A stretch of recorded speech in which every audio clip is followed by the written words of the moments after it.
kwa kaunti zote 47, lakini zaidi tukifuatilia matukio ya mahakama ya upeo kuhusiana na kesi ya uchaguzi iliyowasilishwa na mwaniaji wa Azimio One Kenya Raila Odinga pamoja na mgombea wake Martha Karua, kesi ambayo itakuwa mwelekeo wake ukitolewa katika kipindi kidogo kijacho, na ambayo itakuwa inaongozwa na Judge Mkuu Martha Koome kwa mara ya kwanza tangu kuchukua hatamu yake ya uongozi kama jaji mkuu. Kesi hii kitarajiwa kusikizwa na majaji 7 na wote wakitarajiwa kusikiza zile hati kiapo zilizowasilishwa katika pande zote kuhusiana na uchaguzi huu, kila upande ukijipanga na mawakili wake ambao watakuwa wakiwasilisha. Awali tulikuwa tumewaona mawakili wa Azimio One Kenya James Orengo, Tom Agenda na Philip Murgor katika mahakama hiyo ya upeo pale Milimani, na sio hao pekee.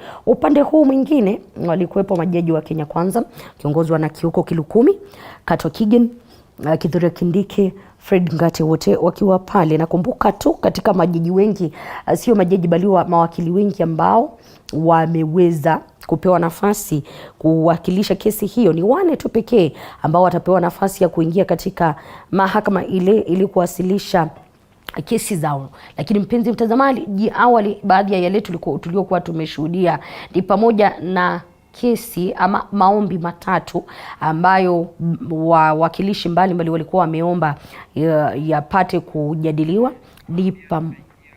Ni pamoja na lile ombi la Moses Kuria ambalo lilitupiliwa mbali. Lakini kwa sasa mpenzi mtazamaji, kama nilivyokuahidi, ni wakati wa kuingia kule, na unamuona Martha Koome ambaye ni jaji mkuu akiwa tisti na majaji wengine. Tuingie pale. Kenya for the pre-trial conference of the presidential election petition. The Honorable Chief Justice and the President of the Supreme Court of Kenya shall preside over the session. Pre-trial conference number 1 is presidential election petition number E001 of 2022, John Njoroge Kamau versus Wafula Chebukati and others. Counsels, kindly introduce yourselves to court. You're welcome. Madam Chief Justice, Honorable Madam Deputy Chief Justice. Thank you.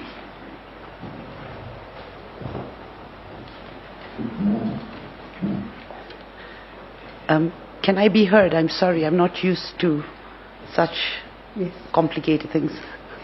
We can hear you, Counsel. Madam Chief Justice, Madam Deputy Chief Justice, distinguished judges of the Supreme Court, my name is Jan Mohammed. I appear with Mrs. Wambugu for the petitioner in this matter. That's in EP election petition, presidential petition number 001 of 2022. Would you request the council? Would you want the other councils to introduce themselves, or I think it might be an easier way. If you are able to introduce them. Yes, I am. That is the practice of the courts, that the senior counsel introduces the others. Madam Chief Justice, there are senior counsels even in their side, so okay. I will do the best that I can. My learned friend Mr. Gumbo appears for the first respondent. My learned friend Mr. Kamau Karori appears for the fourth respondent. I'm not sure on who appears. There was Miss Kithure Kindiki are on record for the second and the third respondents, because the interested parties were struck out with the ruling that was delivered this morning. So that is the position vis-a-vis this petition.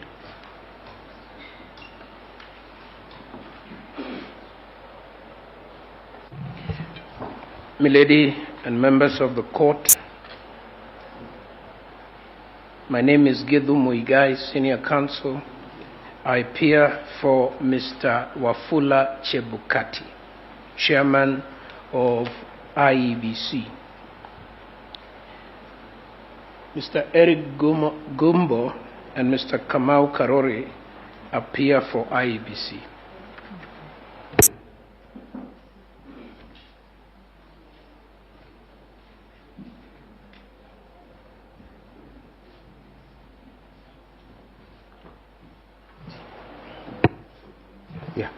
May it please you, Chief Justice, your Ladyships, my Lord, I appear together with my learned friend, Professor Kindiki, and learned Senior Counsel Kioko Kirukumi, and those are the 3 slots we have been allocated for the 8 petitions. I think you were allocated for. Yes, for the 8 petitions. So that will be the constant theme in representation for now the 3rd respondent. You allocated 3 counsel for the 9th respondents. Very well. Yes. At least we have 1 more who will be joining us. Thank you, Chief Justice.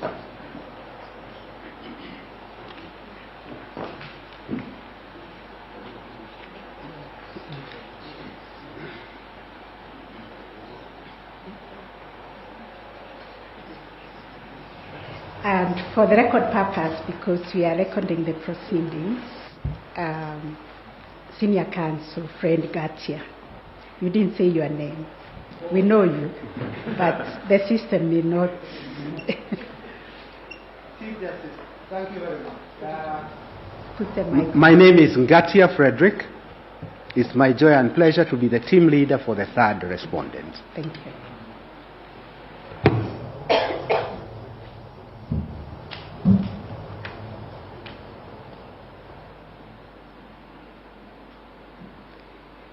That is all about the appearances.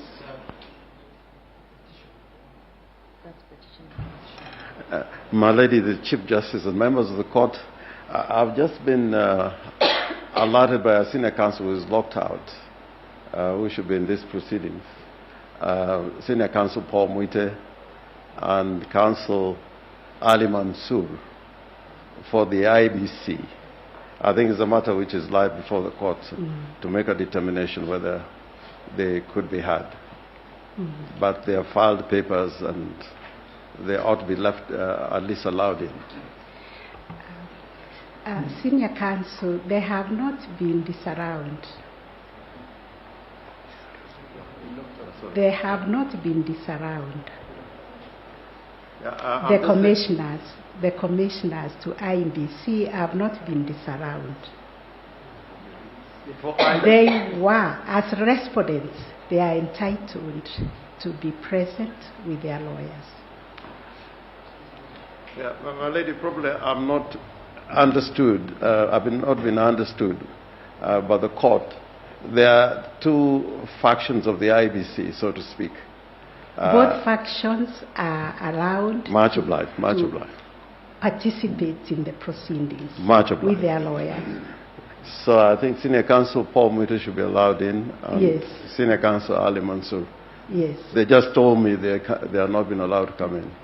That I don't know who read that ruling. It must be upside down, because we allowed the commissioners to participate with their lawyers.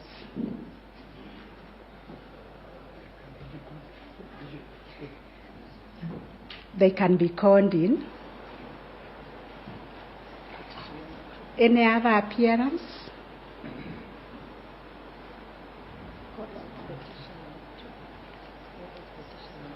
Yes.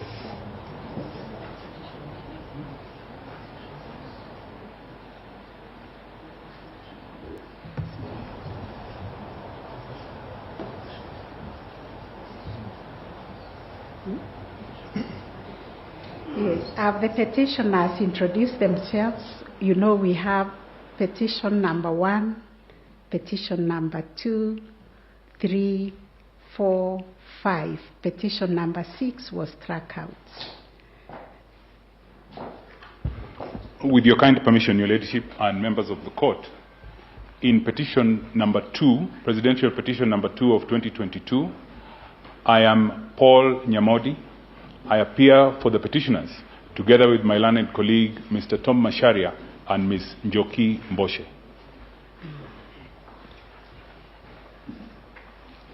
Petition number 3.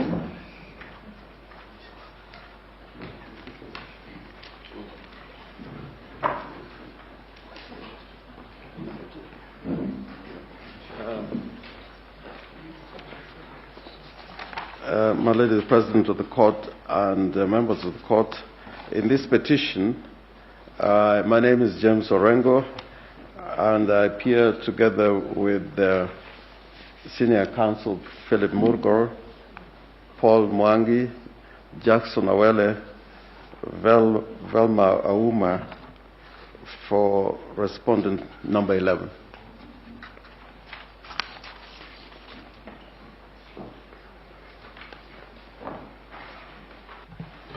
My lords and my ladies, for petition number 3, Otieno Willis, I do appear for the petitioners. Maybe there was a mix-up in the numbers.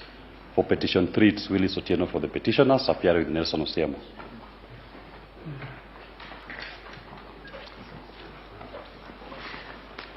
May it please you, Madam Chief Justice and the members of the court, my name is Gedhu Muigai, Senior Counsel.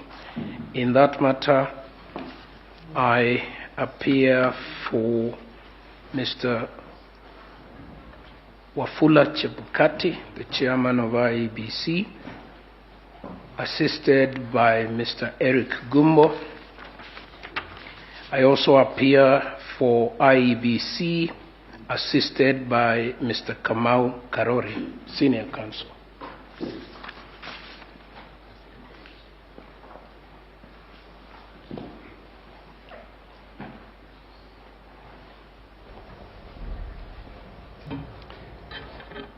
Paul Muite, Chief Justice, Deputy Chief Justice, Your Ladyship, my Lords, in petition number 1, I am instructed by the Independent Electoral and Boundaries Commission to appear for it on the basis of a resolution by 4 commissioners, and I appear with my colleague Isa Mansour.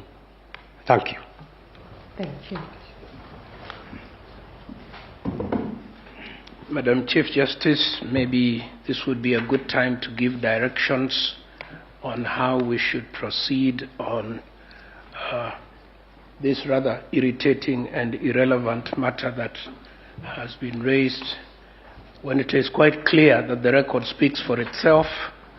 My learned friends filed appearance way before the said resolutions, but I do not wish to go into the evidence without your permission and without your directions, whether we do it now or later. We'll do it later. I am most obliged. Yes, if we have recorded all the appearances. Okay, let's finish with the appearances.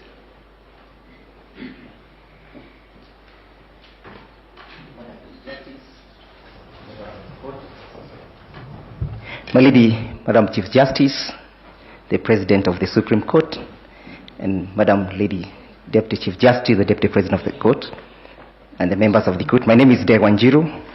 I appear together with Gerard Nituga in petition number 5.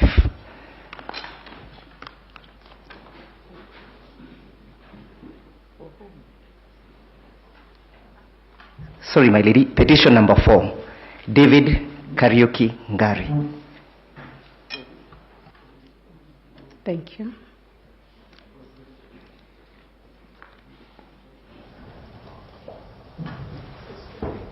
My Lady, Madam Chief Justice, and the members of the court, my name is Jotha Marwa. I appear for the 4th respondent in petition number 2. Thank you.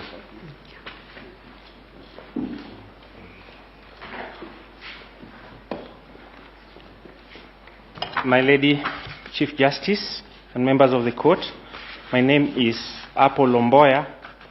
I appear for the 3rd respondent in petition number 2. Thank you.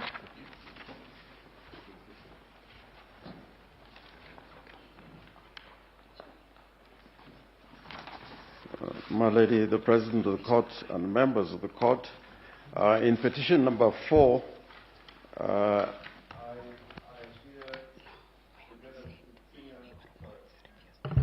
I appear together with Senior Counsel Philip Morgor, my learned friend Paul Mwangi, Jackson Awele, Velma Maumo, and my name is James Orengo.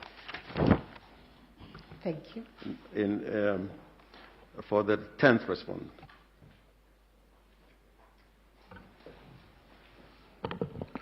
My Lady, the Chief Justice and members of the court, I'm Jenga Jeremy in petition number 5.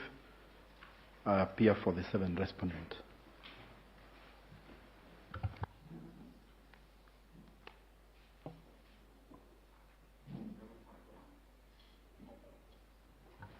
May it please my lords, my name is Gordon Ugola.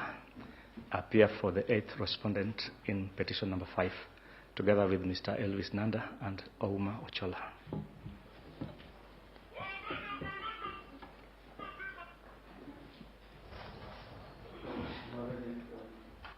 My Lady, the President of the Court and members of the Court, in petition number 5 of 2022, the appearances for the 2 petitioners, first and second petitioners, the appearances as follows. Senior Counsel Philip Murgor, Mr. Paul Mwangi, Mr. Jackson Awele, Ms. Velma Maumo, and James Orengo. Okay. I guess now we are through with the appearances. My Lady, if it may please the court, my name is Emmanuel Bitter. I appear for the Attorney General, that is in petition number E03, the interested party, and in E07, the 9th respondent.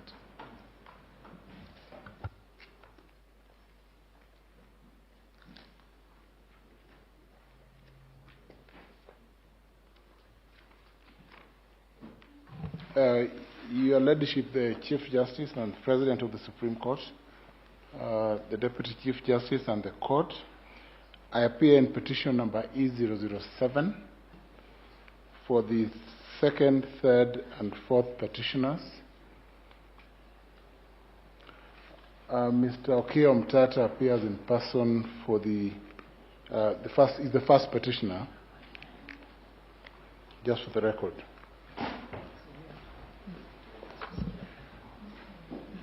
A very good morning, my Lady Chief Justice. Did you record your name for purposes of the consent? Yes, Your Ladyship? Your name. Oh, sorry. Professor Tom Ojenda, Senior Counsel. Thank you. Thank you. Kisumu County. Thank you. A very good morning, my Lady Chief Justice, President of the Court, Deputy Chief Justice, honorable members of the Court. My name is Stephen Mwenesi, Advocate. I appear in petition E005 alongside with the President of the Law Society, Eric Theuri, for the Law Society of Kenya's amicus. My Lady, my name is Ochiel Dudley. It's my pleasure to appear before you again, this time for the International Commission of Jurists as amicus curiae. I appear alongside Ms. Anne Shikongige, who is in the adjoining court. Thank you, my Lady.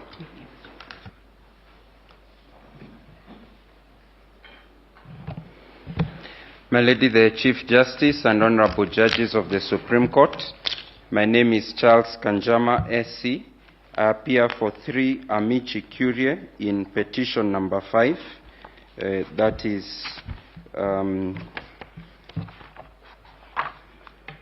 I appear for John Wadubengo, Dr. Joseph Sevilla, and Martin Mirero.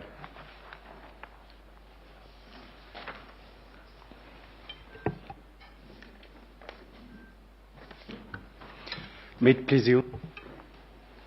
Madam Chief Justice, another member of the court. My name is... sorry. Let me repeat.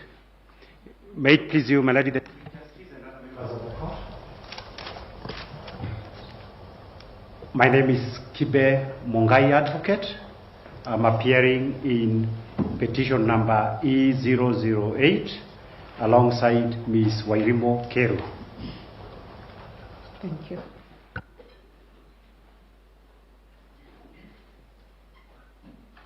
May it please you, my lady. My lady, there used to be a rule about seniority.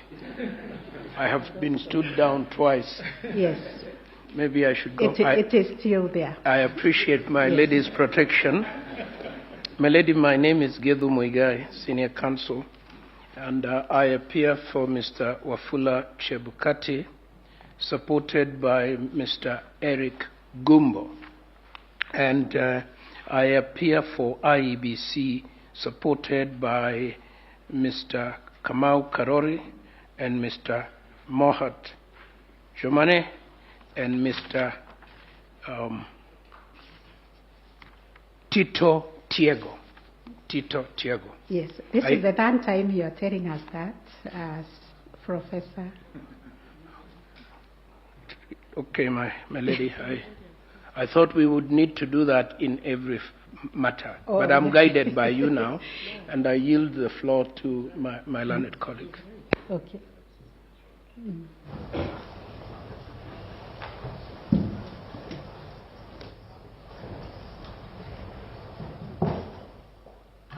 Madam Chief Justice and the honorable members of the court, my name is Jotha Marua once again. I appear for the sixth respondent in petition number 5. We had been under the impression that we are recorded on every matter. Thank you. Thank you.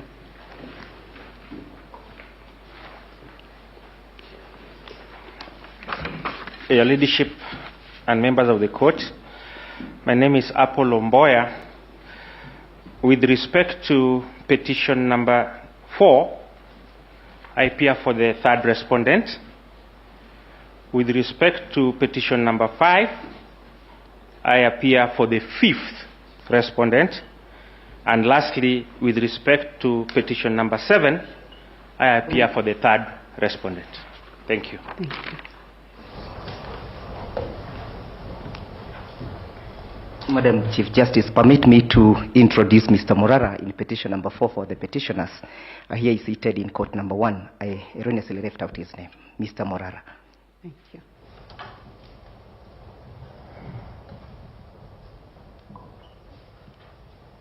I think we now have all the appearances. You will allow me, on behalf of my brother and sister judges of the Supreme Court, to first of all say a very good morning to all of you,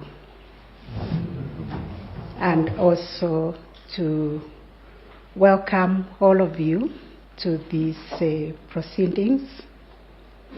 I wish to recognize our distinguished guests who have joined us this morning, recognizing the Honorable Retired Chief Justice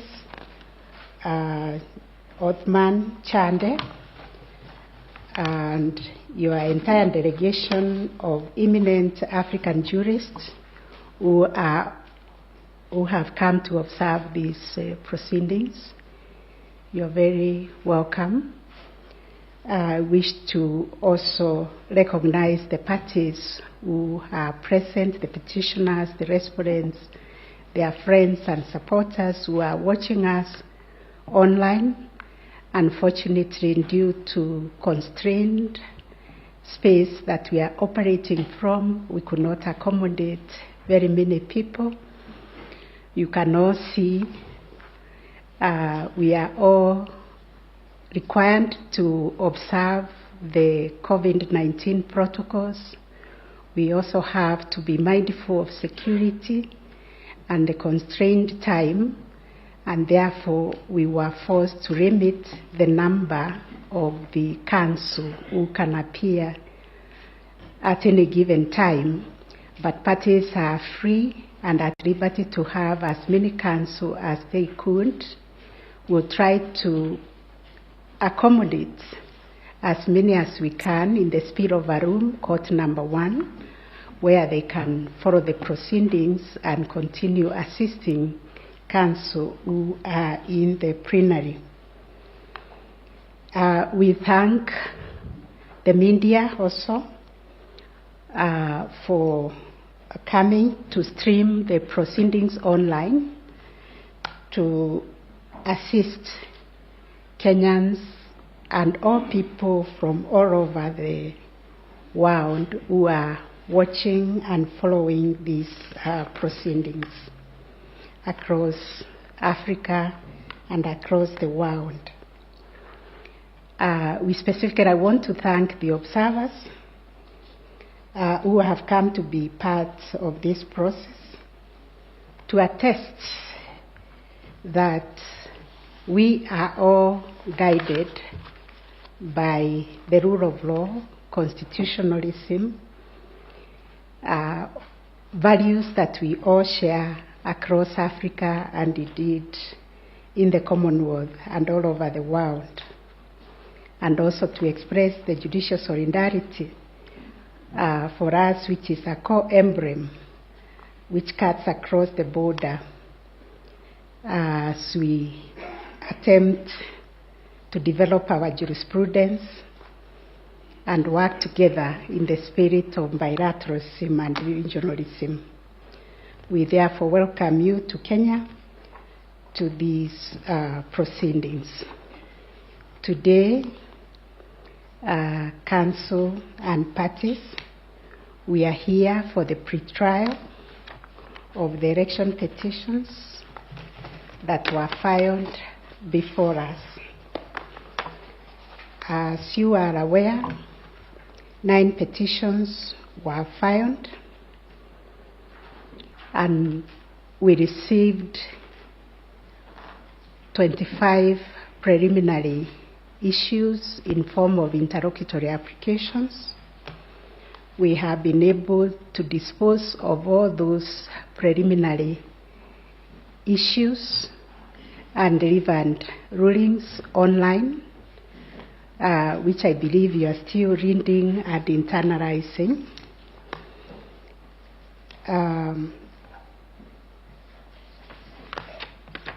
After we dealt with the preliminaries, 2 petitions were struck out.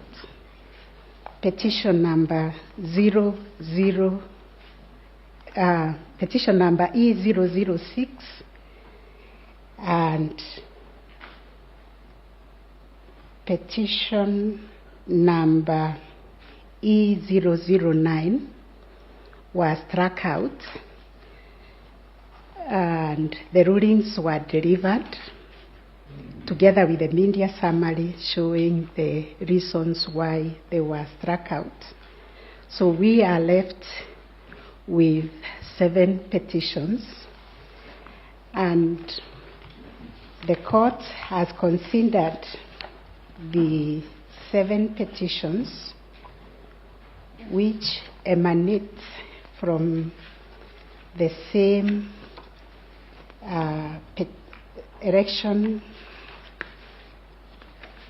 presidential election which was held on the 9th of August 2022. So upon perusing and considering the issues raised in the following petitions, E001, E002, E003, E004, E005, E007, and E008 of 2022, and the respondents thereto, we find that all those petitions raise similar issues and seek similar orders. Therefore, we order that petitions numbers E001, 2, 3, 4, 5, 7, and 8 of 2022 be and are hereby consolidated with petition number E005 of 2022, which is designated as the read presidential election petition for 2022. The parties will therefore be, the ending of the matter will therefore read as Raila Odinga and Martha Karua will be the first petitioners. John Joroge Kamau will be the second petitioner. Youth Advocacy Africa and Peter Kilika will be the third petitioner. Kerif Karifa, John Josewe, Ruth Mumbi, Grace Kamau, David Kariuki will be the fourth petitioner. Okia Umtata Okoiti, Nyakina Wycliffe Gisebe, Victor Okuna, John Maina will be the sixth petitioner. Julia Nyokabichege, Joseph Mutua Ndonga, Simon Mwaura Njenga will be the seventh petitioner. The respondents will be William Ruto and Rigathi Gachagua, the first and second respondents. IEBC will be the third respondent. Then Mr. Wafula Chebukati, fourth respondent. Juliana Cherera, fifth respondent. Irene Masiti, sixth respondent. Justice Nyangaya, seventh respondent. Francis Wanderi, eighth respondent. Professor Gurie, ninth respondent. Boya Moru, 10th respondent. And the Attorney General will be the 11th respondent. From the rulings that we delivered, we have admitted Law Society of Kenya as amicus curiae or Amici curiae with ICJ, Mr. John Warubengo, Dr. Joseph Savira, and Martin Milero. That is the order of the court for the consolidation of the matter.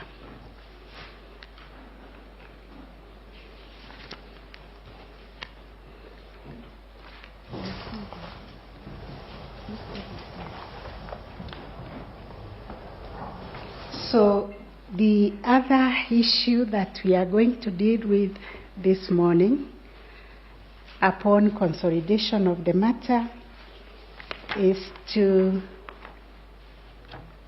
settle the issues for determination. The court, having considered the pleadings that were filed, the submissions, and all the documents that were filed, we have framed 9 issues that have been shared with you by now, I believe, but I'll read them out.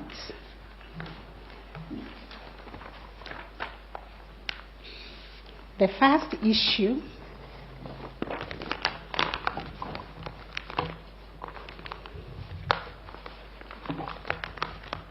is whether the technology deployed by IEBC for the conduct of the 2022 general elections met the standards of integrity, verifiability, security, and transparency to guarantee accurate and verifiable results.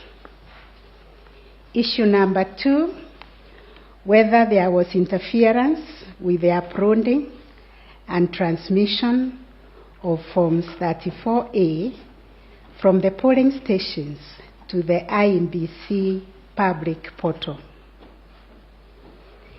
Issue number 3, whether there was a difference between Forms 34As uploaded on the IEBC public portal and Forms 34As received at the National Tallying Center, and Forms 34As issued to the agents at the polling stations.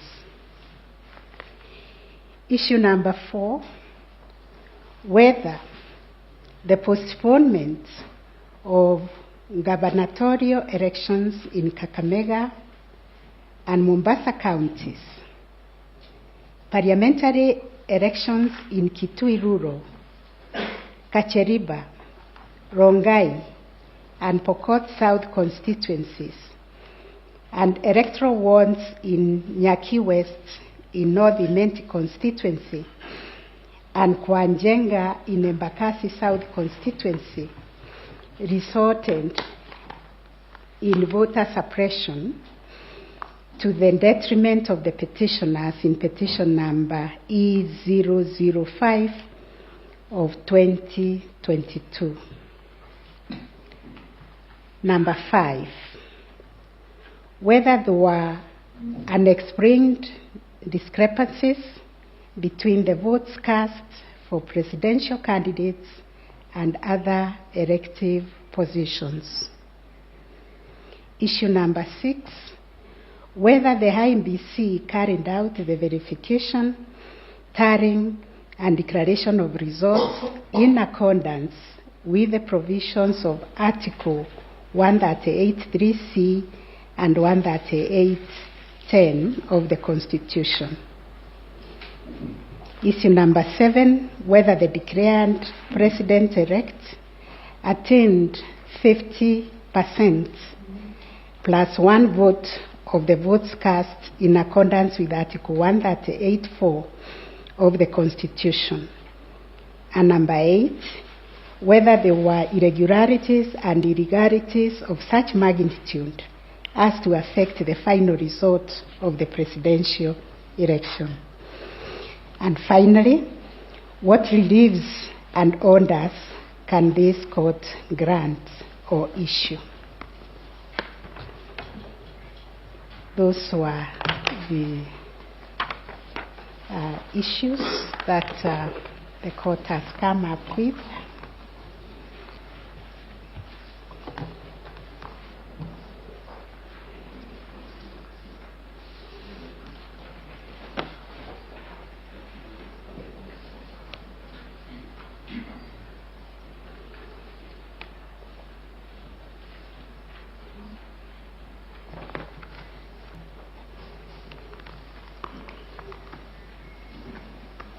Perhaps then we can proceed to the next area.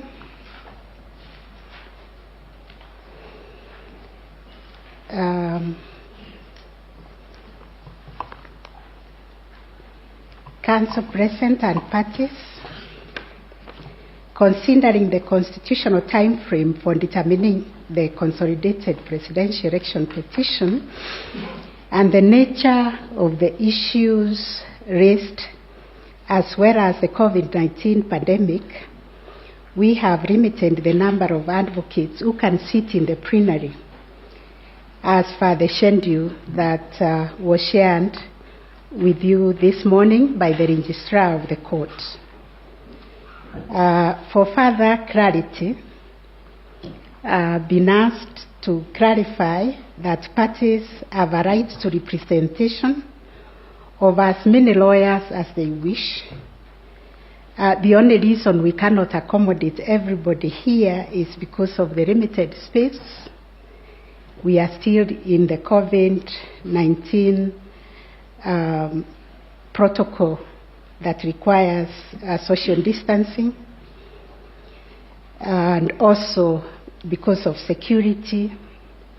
However, on account of all these considerations, we have facilitated additional advocates to sit in courtroom number 1, where the proceedings will be streamed live.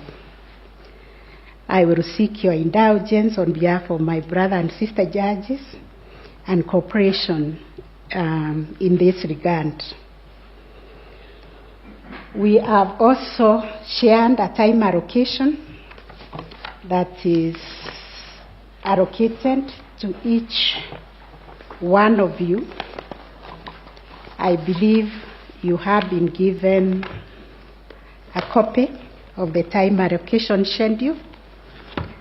Things are streaming online. If you can check, maybe it has come, but I can read it for you. When we will start the hearing tomorrow,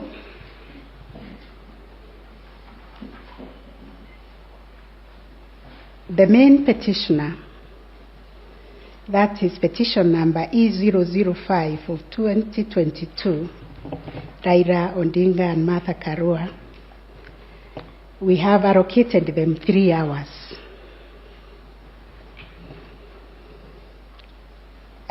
The supporting petitioners, being petition number E001 of 2022, John Joroge Kamau, we have allocated that supporting petitioner 30 minutes.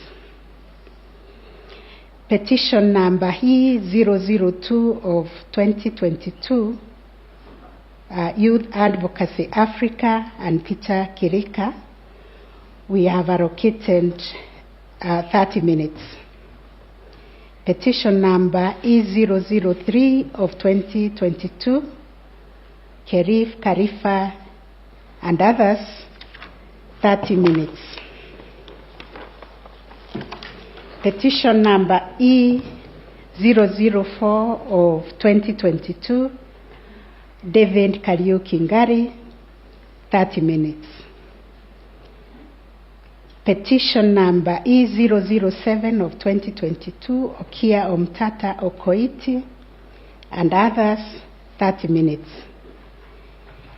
Petition number E008 of 2022, Juria Nyokabi and others, we have allocated them 30 minutes.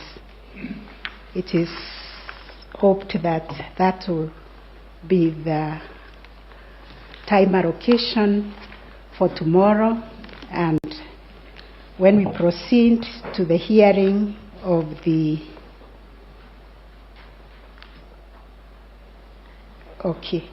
we've also looked at the responses by some respondents, namely Juliana Cherera, Irene Masit, Justus Nyangaya, and Francis Wanderi, who appear to be supporting the petition.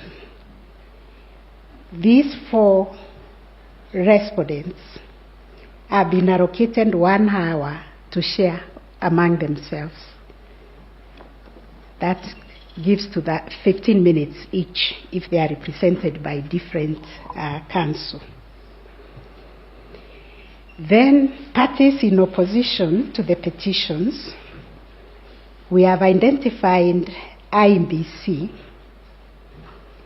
together with the chairman, Wafula Chebukati, and we have allocated them 3 hours to share.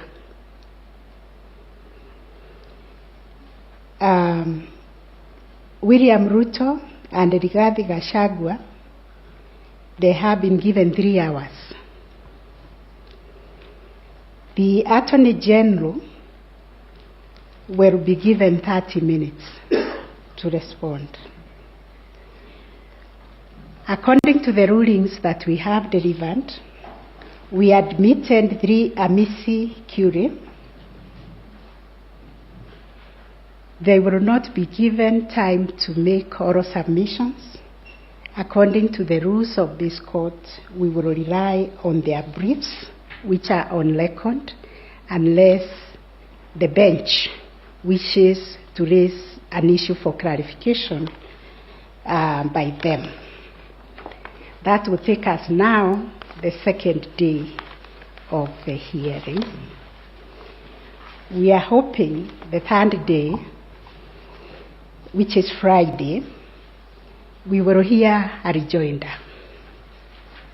will give the main petitioner in petition number E005 of 2022, Raila Odinga and Martha Karua, 1 hour to respond.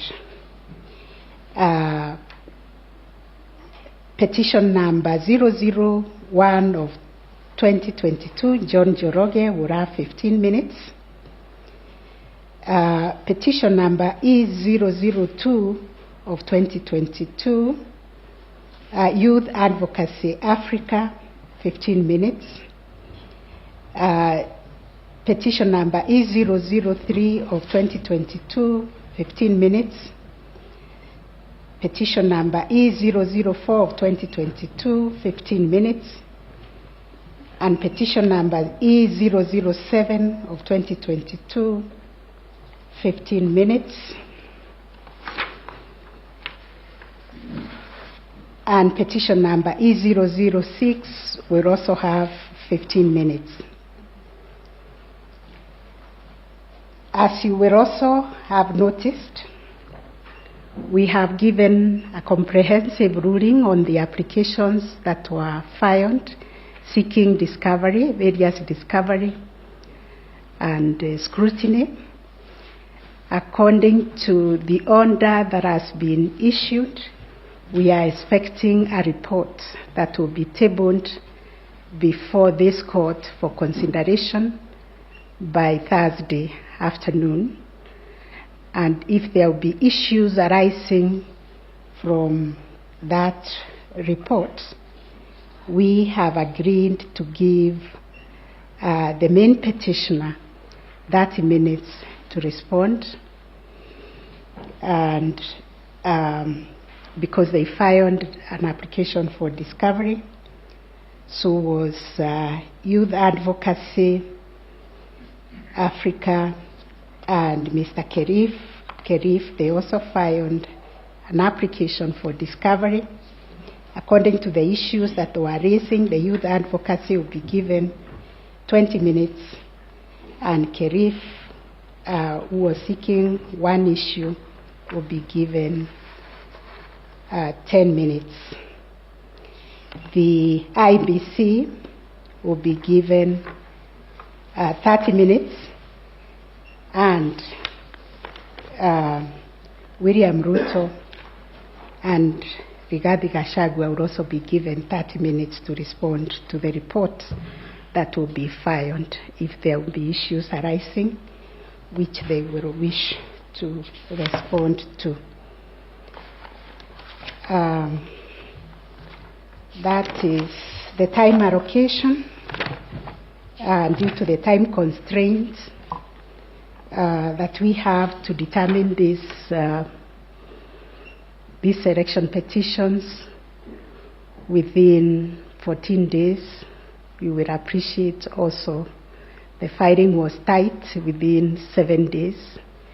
This is dealing with information or evidence from all over the country. The framers of our Constitution decided that they will give 14 days. It has been done before, and we hope to do it also this time. But we will also seek your indulgence when you are allocated your time, you will adhere to the time.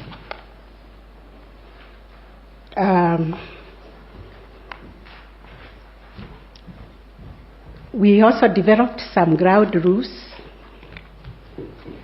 as a court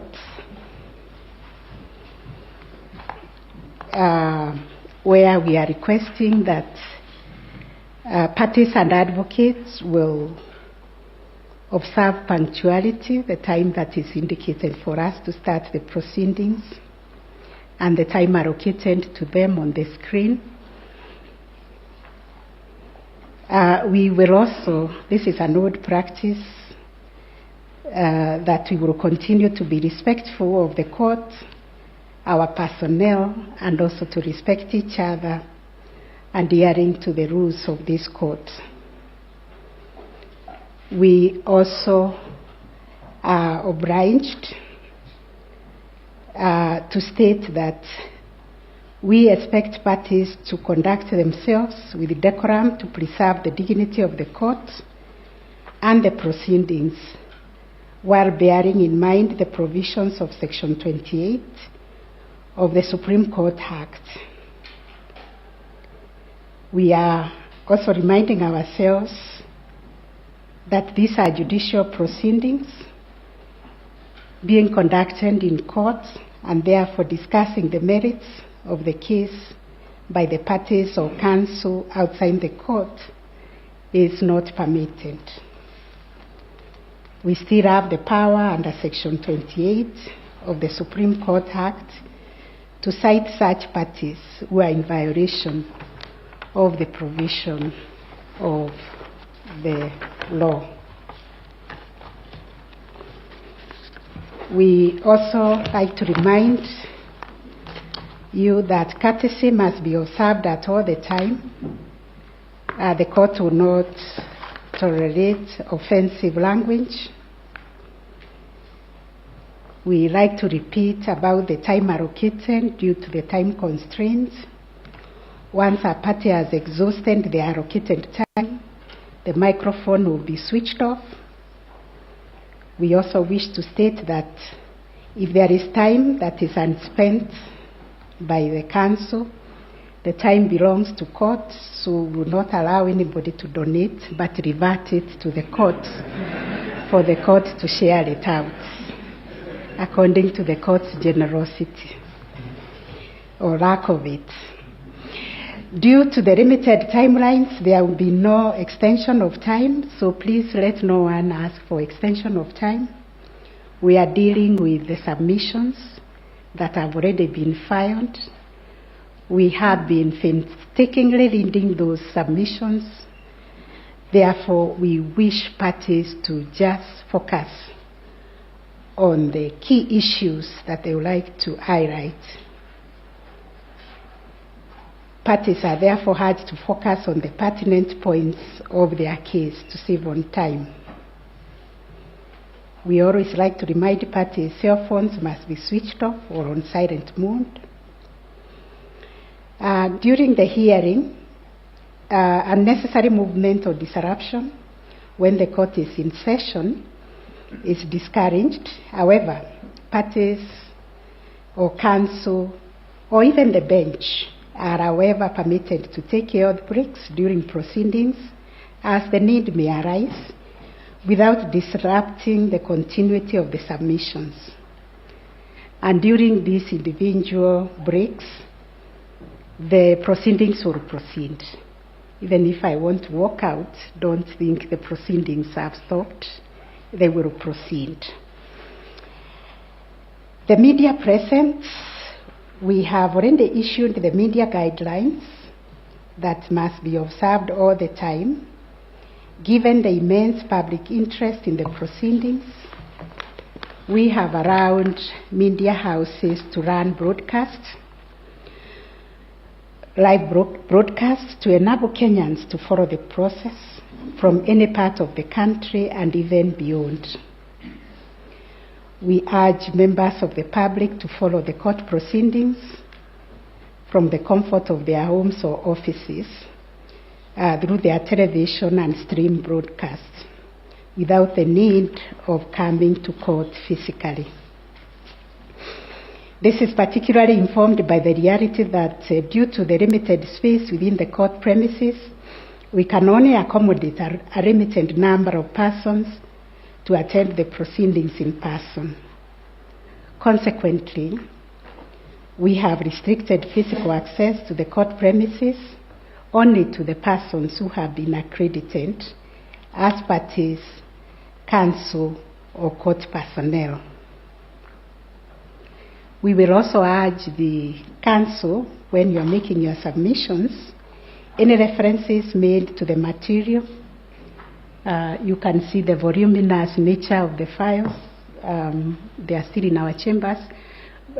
Please, we ask you to specify the bundle and the page that you'll be referring to for ease of reference. If there is any electronic presentation to be made, we would kindly request that it is provided to the registrar of the court 30 minutes before the commencement of the day's hearing. As I have said before, court number 1 has been prepared as a spillover room to accommodate parties and the advocates. We are also reminded by the Ministry of Health to continue reminding ourselves of the COVID-19 protocols and regulations which will apply in the course of the proceedings. We urge parties to cooperate and comply with these directions. I think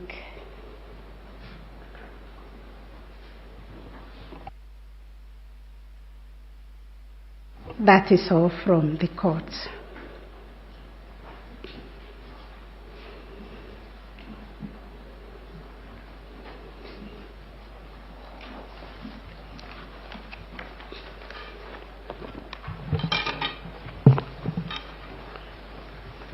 Chief Justice, Deputy Chief Justice, Your Leadership, my lords, judges of the Supreme Court, I think there is one matter, Chief Justice,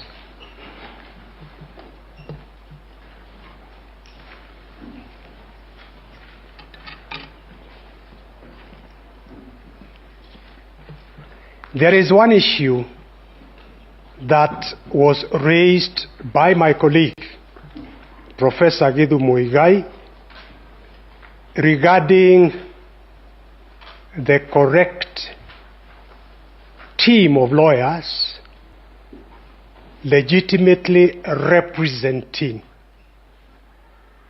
the Independent Electoral and Boundaries Commission.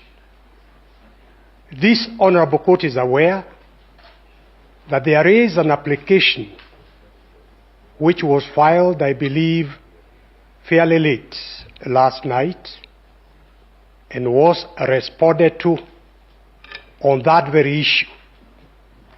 And I think in order to save time, I would suggest that perhaps the court considers that issue and gives directions in a ruling.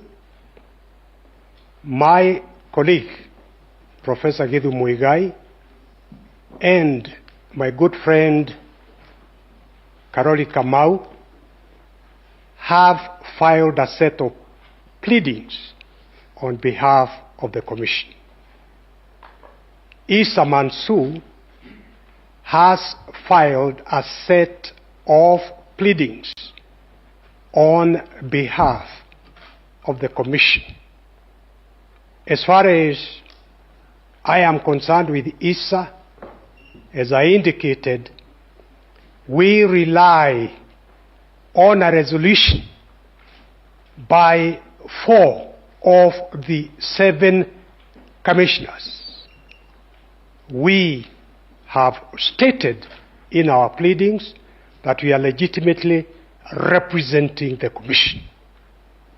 Our colleagues have filed the pleadings on the basis of instructions, I believe, by the CEO, who we say the CEO implements instructions from the Commission. The Commission is a corporate entity. In the absence of consensus, decisions are by majority. But because all these things are actually in the pleadings filed, all I'm pleading is that this Honorable Court considers those pleadings and gives its directions or ruling so that tomorrow we are able to move on without wasting the time of this Honorable Court. I thank you.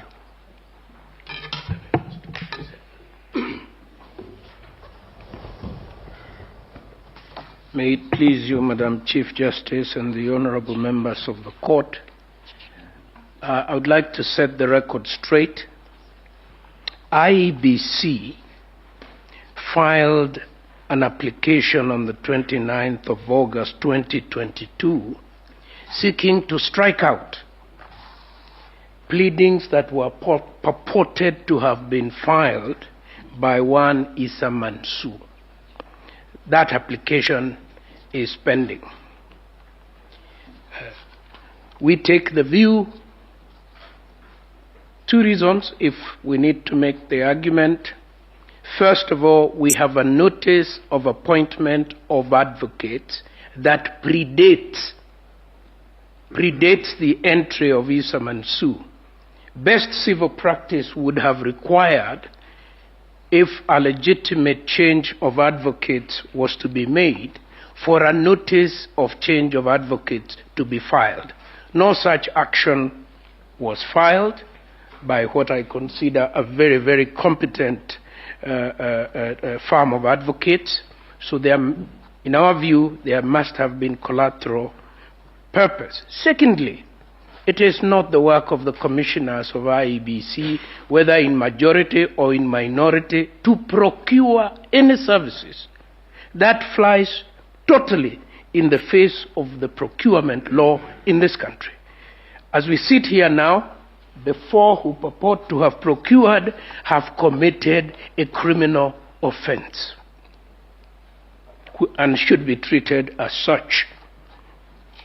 So, in my opinion, what I understood my lady and the court to have said earlier in your ruling was that IEBC was properly represented by its advocates on this table. However, the four individual commissioners who are now cited as respondents but who are supporting the petition will continue to enjoy the very distinguished services of my senior learned friend, the Honorable Paul Mwita.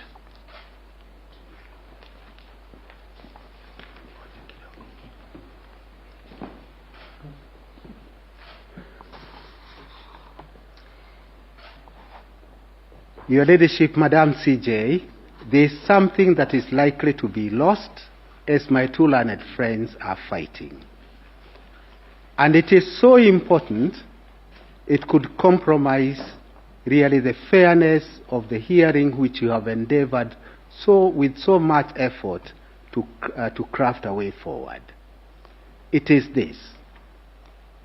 8 petitions were filed against my client within the 7 days cast in stone in the Constitution. It is the first time in this republic that 8 are filed. In 2013, there were 2. But because of ingenuity of this side of the court, we now can file very many, all intended for the same purpose. That aside, I burnt midnight oil, filed my response within time. Then comes the group of 4 commissioners. On 26th August, they have filed a response to the petition. They are filing this under the pretext they are respondents. They file a response. It is not a response. It is a new petition. There are new claims, new grievances, new grounds for nullification of my client's electoral victory. Senior Counsel. Yes. I think a ruling was delivered on their participation as respondents. If you could just allow me 1 minute. What we are addressing is whether they should be represented by lawyers of IEBC. I was dealing with the response that they have filed. And that is the point that I think my learned friend, Gizu Muigai, was alluding to. Will that response still be on record, or are they limited to the affidavits that they had filed and which have been allowed? Because if the response is also part of the record, a response filed or a new petition filed outside time, I do not know whether I need to respond to it and whether it will be admitted by the court, notwithstanding the strictures in Article 140. I hope my... We've got a new senior counsel. What we are dealing with is the application of whether we should allow counsel to represent the 4 commissioners. As you can see, the 2 factions are insisting they are representing IEBC. And in the mix of it is that response that has been filed by learned counsel Paul Muite's team. We maybe volunteer to consider that application. Please. Which was, I think, filed out of time. So yes, that last night. Is filed out of time. We'll consider it and come back with a ruling. Correct. Yes. That's number 1. Number 2, again, something which may be lost out. When I look around me, my colleagues each representing a party. And as you said, some could be secondary petitions. They each have, under the guideline you give, 4 lawyers each. Very carefully, I did. And it's only the main parties who have 4 lawyers. All the petitioners are main parties. Okay. All the petitioners are main parties. Say, for example, petition number 1, they have my learned friends, 4 of them. And the same goes for each petition. I don't know why the noise is being generated. I can see a battery of governor. Is each 2-2? Or, huh? Mr. Ngatia, the other petitioners have 2, not 4. Oh, very well. So you really have no reason to complain. Thank you so much, my lord. Nonetheless, actually, that makes my work much easier. Each has 2, they are 8, 16, or against nullification of 1 person. And then that 1 person, you limit him to 4 lawyers. I appreciate, I'll be the first one to say we are living in difficult times. But surely it will be very difficult for me, and I say this in all fairness, to be able to master a defense against all the 18 lawyers when all we have is a team of 4. Let me say the last thing, Madam Chief Justice, because your fairness is legendary. The total time given my learned friends, all the 8 of them, is 8 hours. I have been allowed 3 hours. I would have requested you, Madam CJ, if there's any way you could, allow me at least half the time that my opponents have, so that I could at least be able to master a defense in relation to petition number 5, the primary, and the proxy ones, the 6 of them. That is all. My lady, if I may. My lady, if I may have your indulgence for only 1 minute. I noticed that my lady observes that this application was filed out of time, and we admit that that is so. But the reason is that it is not one of the applications contemplated under the rules. Issa Mansour, Esquire, filed his papers on the 26th. We did not expect that there would be another petition filed in the guise of a response, because what the 4 commissioners have done is to file a fresh presidential petition outside the constitutional timelines. We agonized as to what we ought to do in the circumstances, and the only thing open to us was to make the application on the 29th. So we beseech you that if you find that it is out of the normal timeline, you nonetheless grant us an extension of time, because resolving this matter is very fundamental to resolving the petition.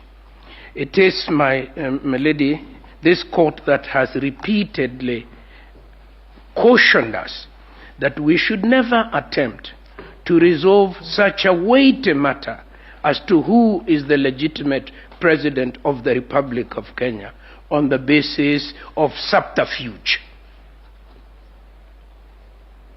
And I do pray, therefore, that you consider very seriously, my lady, that application, so that you may guide us accordingly. As regards time, we have another request.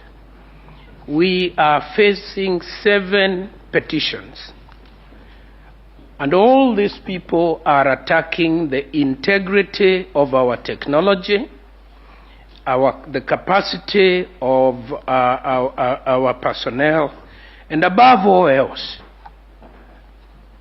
the integrity of our chairman. We would ask for just 1 more hour so that we can meet these 7 petitions that have been allocated 10 hours. Thank you very much, my lady.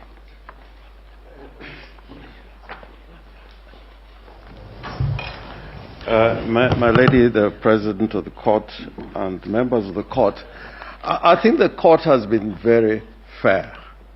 Looking at the time allocation, we have 7 petitions, and in all those 7 petitions, we have been given a total of 6 hours, with a little bit more time for the petition number 5.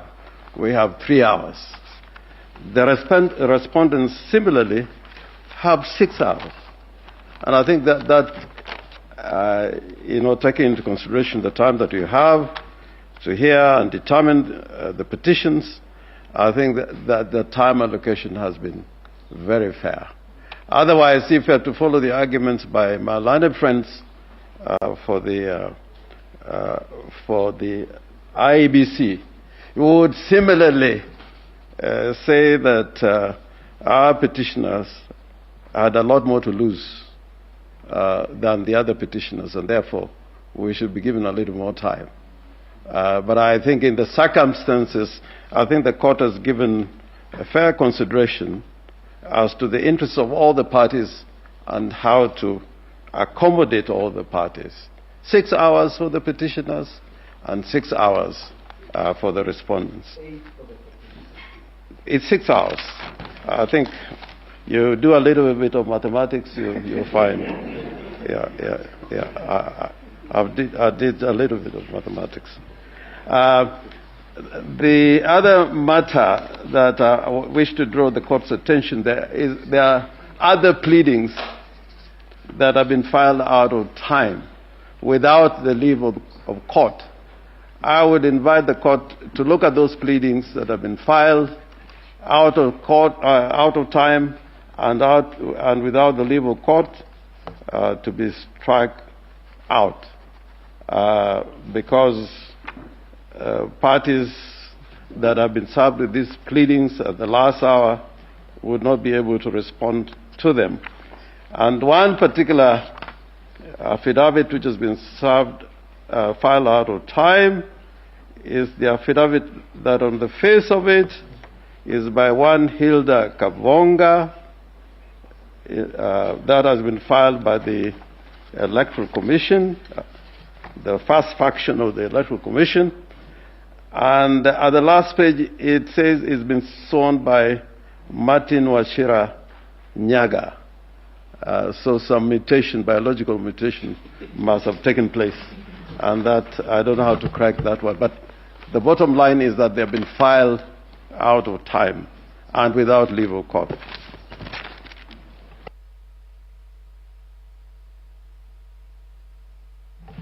Yes, the Honorable Madam Chief Justice and the Court, I have a small application that I thought I would bring to the Court's attention. Due to late service of responses, the first respondent, the first petitioner in petition number E007 prepared responses and a further affidavit that were brought to the attention of the registry, but were rejected because of the question of time.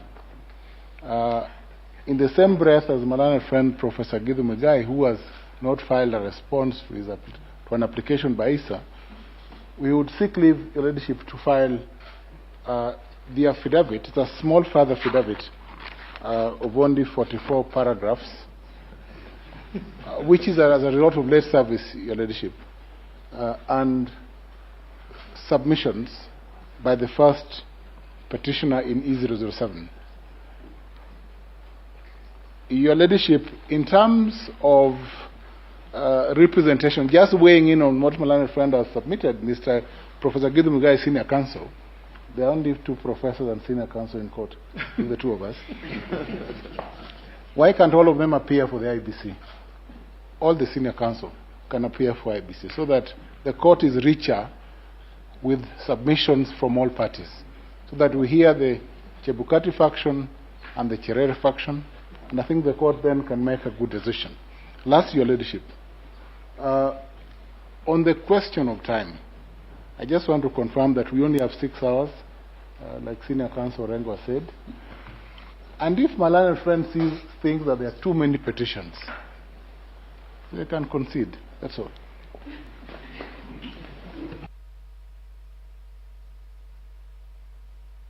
If may please, my lady, Honorable Chief Justice and my lords, on behalf of the petitioners in petition number 3, we were served in time by a set of documents from the IEBC.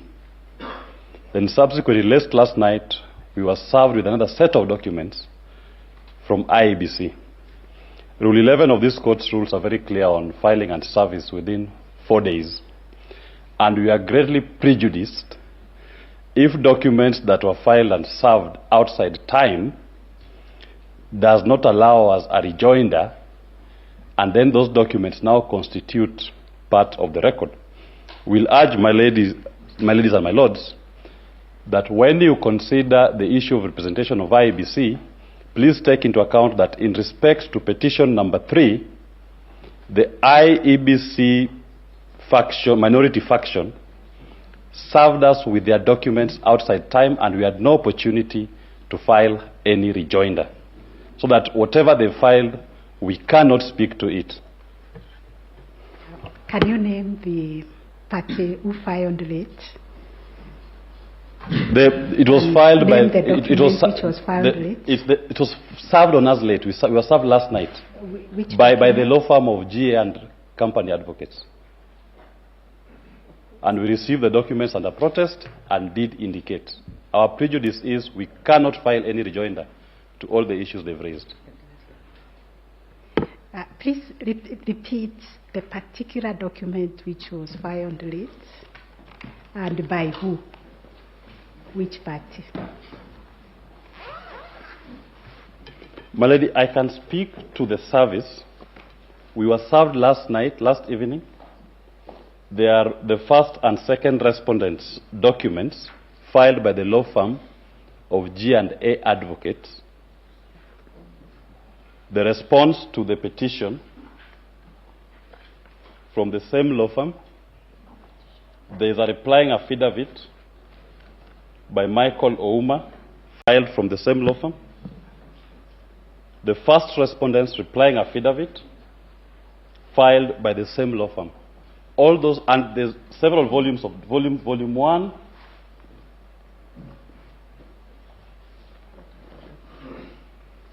volume 2, and volume 2 of their supporting documents was served on us yesterday in the evening.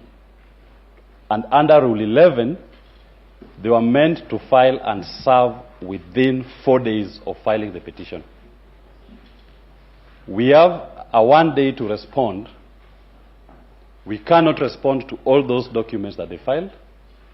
And we urge this court to be guided by the case of Raila Odinga 2013, that late service of the documents on us has prejudiced us, and the information therein should be expunged from the record. That's all, my lady. Thank you.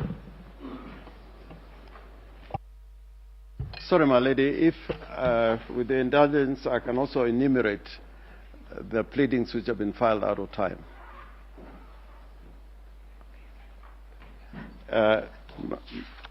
The first one is an affidavit by Oduor Juma Joseph filed in support of the first and second respondents by G&A advocates. This was filed on Monday at midnight. That is last night. The second one is an affidavit by Moses Ledama Sunkuli, and that affidavit has been drawn by the firm of Iseme, Kamau, and Maema, who are acting for the first and second respondents.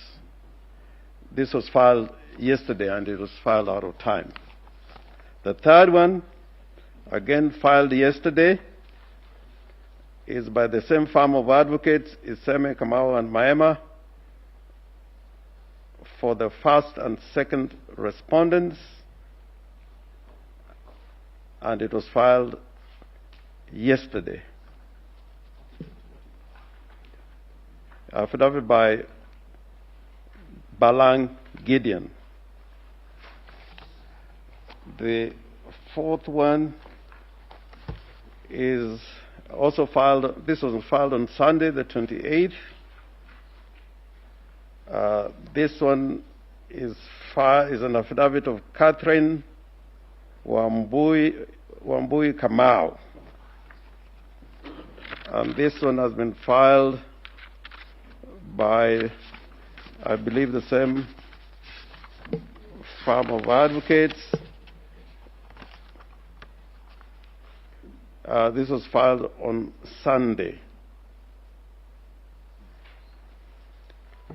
The other one is an affidavit filed by the firm of Kithure Kindiki and Associates. This was filed today. And is an affidavit, a further affidavit by Raymond Kiprotich Bet. The other one is an affidavit sworn by Martin Wachira Nyaga, an affidavit drawn by the firm of Iseme, Kamau, and Maema for the first and second respondents. This was filed on the 30th of August. This was filed today. Today at 2:45 a.m.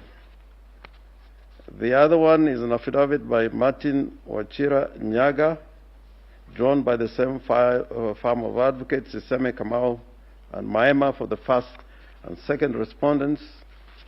It was filed today, 30th of August, 2022 at 2:45 a.m. The other one is also an affidavit sworn by Hilda Kavonga, drawn by the same firm of advocates for the first and second respondents, Iseme, Kamau, and Maema, filed on Sunday at 11 p.m. And the last one is an affidavit sworn by Martin Wachira Nyaga, drawn by the same firm of advocates, Iseme, Kamau, and Maema, on behalf of the first and second respondents. This was filed on the 28th of August, 2022. And as far as we are concerned, they were filed out of time and without the leave of the court.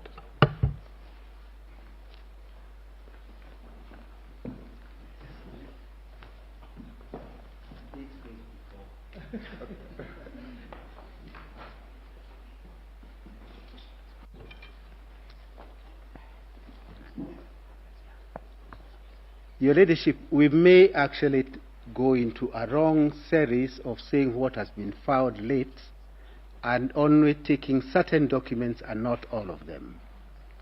As I was sitting here, I've been served with a petitioner's further affidavit filed today, filed yesterday, 29th, And this is an affidavit that has been filed by the firm of Kenoti and Kibe Advocates. I think there is need now to take a stock of what has also been happening and which may not have been quite clear to the court. The e-filing system has had tremendous difficulties, and this you will confirm from the registrar, and I think all parties where we tried to file, we had challenges, and that took a bit of time. But to me, because we all look first at our own self-interest, the beginning point is the response filed by the firm of ISA on 26th August, and which takes the form of a new petition. That would be the beginning point, because if you are to allow that, then that petition will stand unresponded to date, because I could not respond to a petition filed outside the 7 days. So as you consider all these rival arguments, allowing some and disallowing the others, I think the most fundamental would be the status of that response, which is in the nature of a new petition. Once that is resolved, the other petitions in my submission would be dealt with quite easily. That is all, Your Ladyship.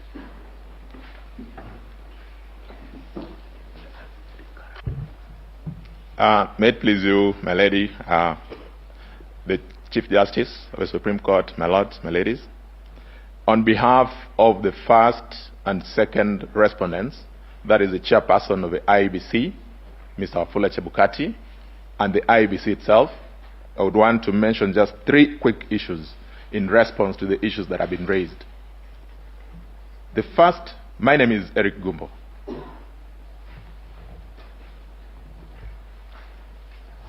The first issue, my lady, is that just as has been indicated by Melanet Senior, Fred Ngatia Senior Counsel, the IT infrastructure of the judiciary and the portal upon which these documents are supposed to be filed had a big problem on Saturday. We did an email to the judiciary, got a confirmation that indeed the system was slow. And so that is the first reason why a number of documents came in late. Number 2, a number of these affidavits that have been alluded to before you this morning are affidavits that arose out of a response to affidavits that were filed by the same parties who are seeking to strike out these affidavits themselves. In particular, we got further affidavits from one John Gidongo. We got a further affidavit from one Arnold Ochieng. We got another affidavit from one George Joroge. And finally, one John Wesonga. These affidavits were filed way after the petition had been filed. They raised new issues. Specifically, they were touching on the IT infrastructure of the IEBC. The most responsible thing to do, my lady and my lord, was for us to then do the affidavits. In fact, before they came in to raise the concern, we had ourselves wanted to raise this as a preliminary issue with the court so that we get directions. Because after we responded to the issues that they raised in their own further affidavits without leave, they again yesterday filed further affidavits seeking to now respond to the affidavits that we had filed responding to the issues they raised out of time. What is most interesting is that even in the affidavits that they filed as late as yesterday, they still raised new issues seeking to expand the four corners of the petition that is currently before the court, which then has the effect of making that petition mutate in form and character.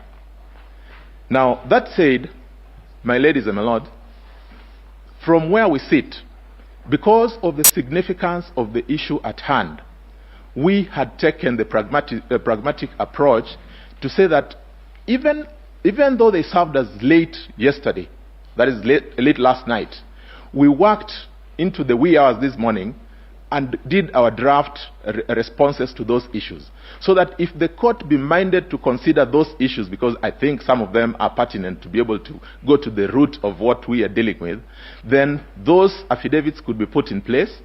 We'll be allowed to file those, the ones that we had not served, responding to the areas that they raised in the affidavits yesterday. In the alternative, that then the affidavits that they filed yesterday should be struck off, so that then we are not prejudiced ourselves.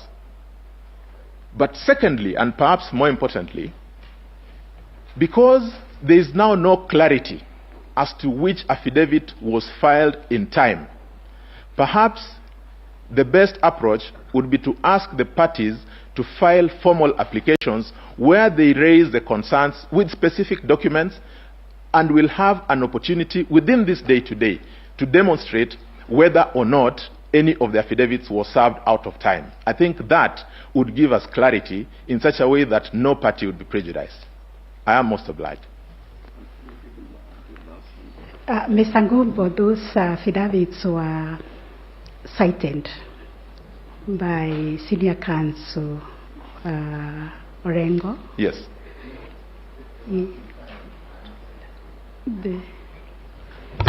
Mr. Ngatia, as senior counsel, you ought to know how to conduct yourself.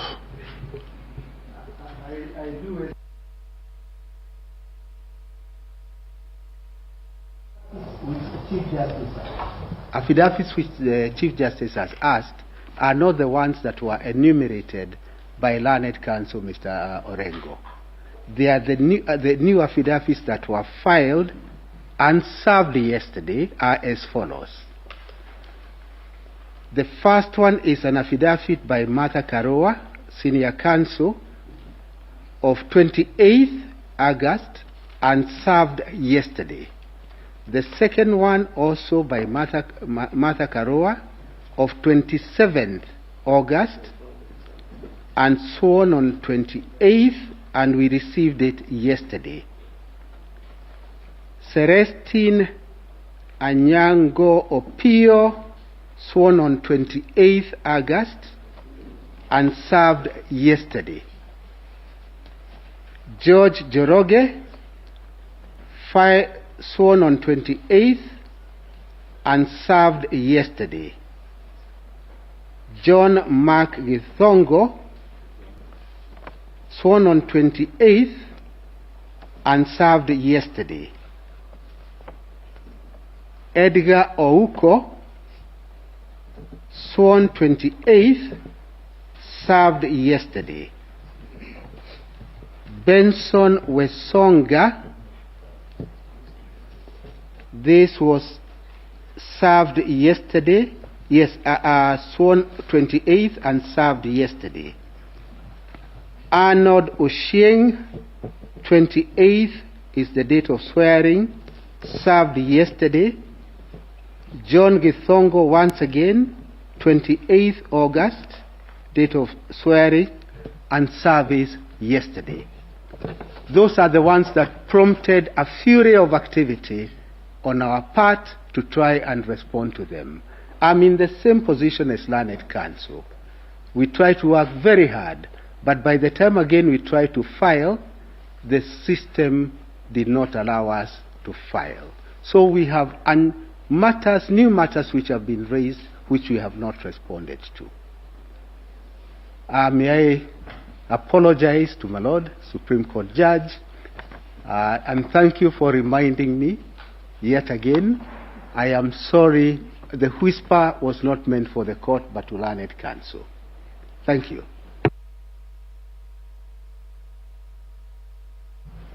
My lady, the Chief Justice, you had asked a question about the specific affidavits.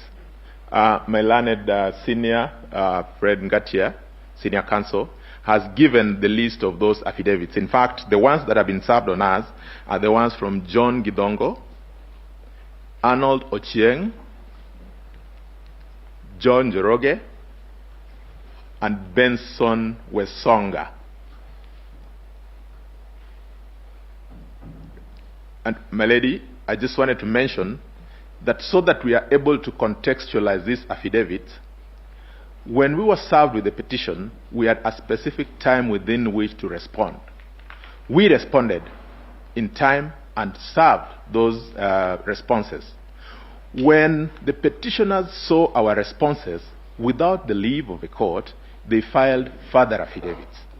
Now, when those affidavits were served on us, we thought that perhaps instead of coming to us for leave, we do the pragmatic thing of responding to them, then we come and have them formally, we get directions from the court on how to deal with them. Because it would have meant that we would be making an application for leave today to file in further affidavits. It also then means that if we are to get to the four corners of the petition, then we must get back to the first date in time. After filing our responses, what came up? The new affidavits. How do we deal with them? That would be the question. I had given a proposal that because some of them seem to raise a number of important issues, and we have satisfactorily responded to those issues, we could deem all those affidavits as properly served, filed and served, so that then we forget about the side issues and go to the petition.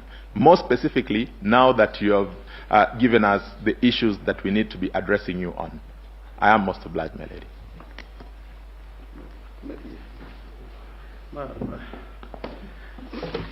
I'm sorry, this may be a back and forward, but there are directions which were issued by the court. This, I think, was on the 23rd of August 2022, and the directions required, if I don't go through all the directions, it required the respondents to file and serve their responses together with their written submissions and bundle of authorities on or before 5 p.m. on the 27th of August 2022. The petitioners then were directed to file and serve their rejoinder, if any, on the 28th of August 2022. So the affidavits they've been referring to, which were filed by the petitioners, were rejoinders to the affidavits they had filed on the 27th of August 2022. So looked at in that context, we were quite in order to file those rejoinders in terms of affidavits yesterday, on the 28th, not yesterday, 28th. And I think there was a further directions that there will be a close of pleadings on the 28th of August 2022. So that is the context in which I brought the question of the late filing of these of the affidavits I enumerated. As to the infrastructure of the court, we were in a similar position, but when we made inquiries with the registrar, we were told that if we had any problems with filing any documents online, then you could physically take the documents to the registry, and that's what we did.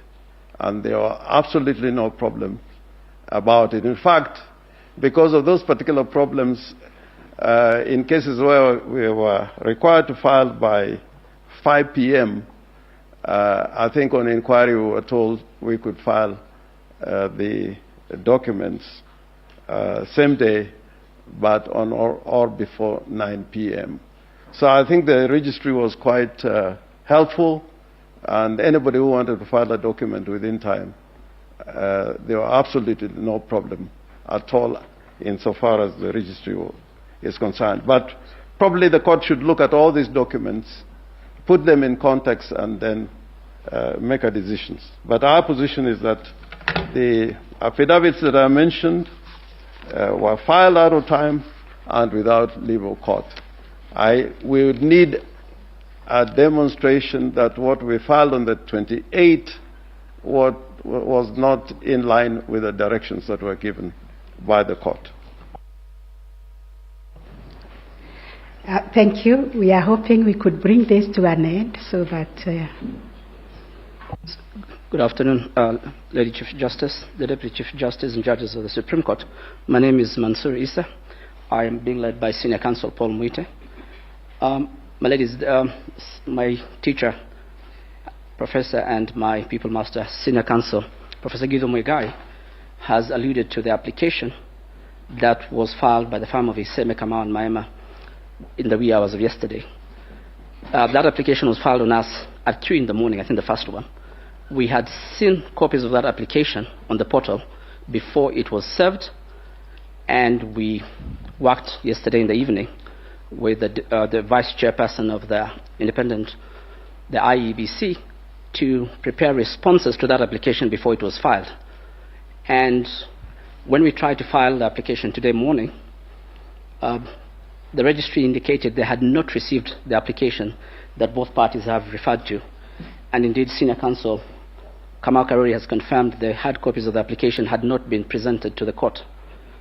So, my ladies, as you retire to consider that application, we have filed our responses online and would kindly request that the hard copies and the submissions that our clerks have presented to the court be considered, because there was very late service, and I believe it's because of the difficulties with the e-filing. It was for quite a while yesterday down, but they should have sent us advance copies. But there was no prejudice, because we managed to see it in good time, as alerted by my learned friend, Ms.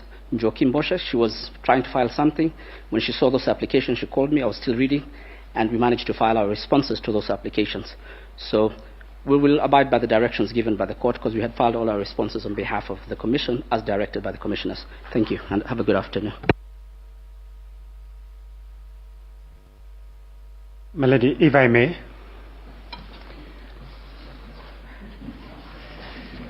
My name is Kibe Mongai.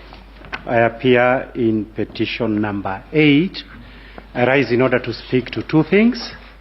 Number one is that my learned colleague, Mr. Ngatia, has spoken about a petitioner's further affidavit that he claims was filed and served late.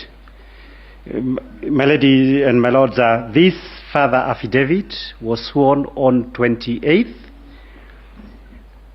and served on them before midnight of that day, the Sunday that we were entitled to do our rejoinder. They were served, all of them. But more importantly, the affidavits of the IEBC and Mr. Wafula Chebukati were served on us on Sunday at noon.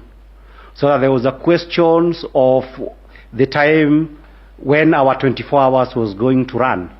But despite all that, we filed the affidavits on time and served, but we could not be able to file because there was a problem, and we were told, and the following day when we presented document and we explained, they were admitted, so that he's only referring to the issue of the physical copy. And the original trigger was by IEBC. But we decided not to break bones, and we've not said IEBC served us with anything late. It came on Sunday, and we responded. And therefore, as far as we are concerned, the only issue that we did yesterday, and we filed, but it requires that just to be submitted to the court, are our submissions. But they were still done within the 24 hours, but the system was down. We were told as soon as it is there, file it, and then present. So that as far as we are concerned, all our documents are in place and filed on time.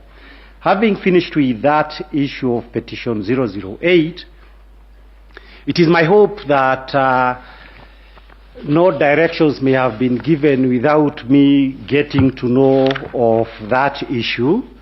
But the court will note that there has been correspondence between my office and at least with the registrar with regard to petition number 22, E025, between Kenneth Jage Jiro and 10 others, versus Honorable William Samoei and Honorable Rigathi Gachagua. May the court note that that petition that was filed on the 5th of August this year relates to the issues of the validity of the nominations of Honorable William Ruto and Rigathi Gachagua. Yes, with utmost humility, Mr. Kibe, we are dealing with Article 140, matters that arose from the dispute on whether the president-elect was validly elected. Those matters were filed before the elections and before the declaration. So you wait for the ruling, it will be delivered. It will be delivered. It's a separate matter from what we are dealing with. So let's not go there. It's okay, my lady. I'll go by that. Thank you. We want to bring this to an end on the 3 issues that have been addressed to the court. With your kind permission. That is the time allocation, the presentation of the 2 factions of the IEBC, and the documents that have been filed in court with or without leave of the court. The court would wish to adjourn to consider those matters and resume at 3:30. I will also kindly ask the parties to furnish the registrar with those documents, because documents have come, so many documents have come, so that we can be able to look at them and deliver our further directions at 3:30. I'm not obliged, my lady. Because we are just going around the 3 issues. The 3 issues of the time allocation, of the documents filed, which were found late, which were found without leave. Allow us to go and consider that, and the issue of representation. Yes, my lady. Just one item, my lady, which... You can't be addressing the court, 2 of you. Yes. My lady, with your kind permission, my name is Kamau Karori, Senior Counsel. My lady, I just needed to comment on just 2 issues. The first is the allegation that the application that was filed to strike out the name of ISA and company advocates from the record, that it was not, the physical applications were not presented. The correct position, my lady, is that they were presented, but we were informed by the registry that in view of the fact that the court was sitting today, that the appropriate thing to do would be to come and seek leave of the court before the documents are received at the registry. So it is not true that we did not serve those documents.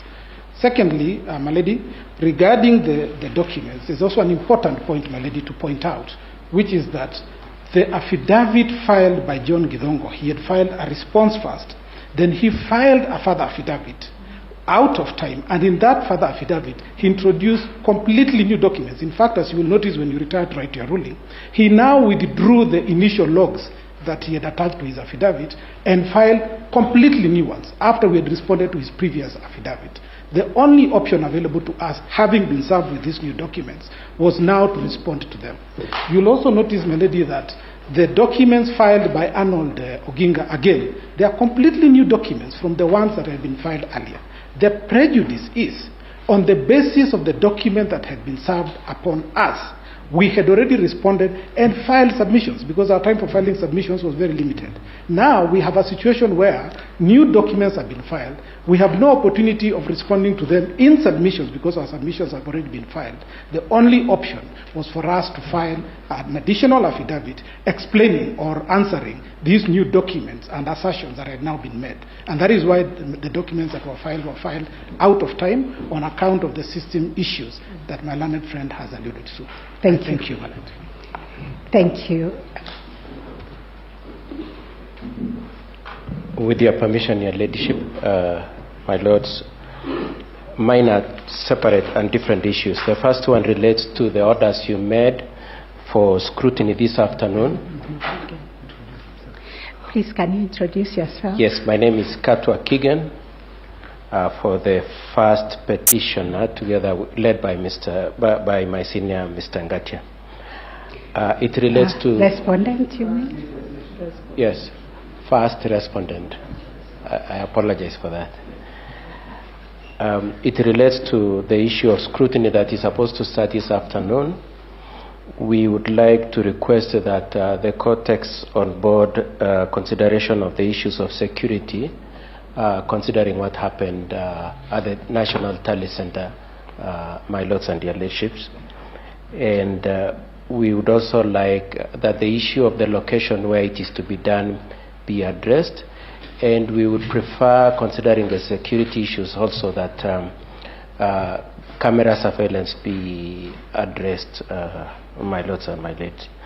The second issue, my lords and my ladies, is you granted permission to the Attorney General to introduce 2 affidavits, and we would the 2 affidavits introduce very substantial facts that touch very seriously on our case, and we would like and pray for leave to respond to those affidavits, considering that you've allowed them in.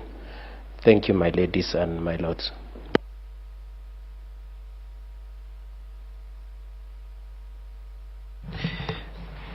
My Lady, the Chief Justice and judges of the court, my name is Charles Kanjama for the ICT professionals who've been admitted as Amici. I have also 2 requests to make to the court. One is that in respect of the scrutiny that will be taking place, that the Amici, whose assistance to the court is to give independent observation of the election technology, be allowed to participate and also be allowed thereafter to prepare and present their own independent report so that they can effectively assist the court.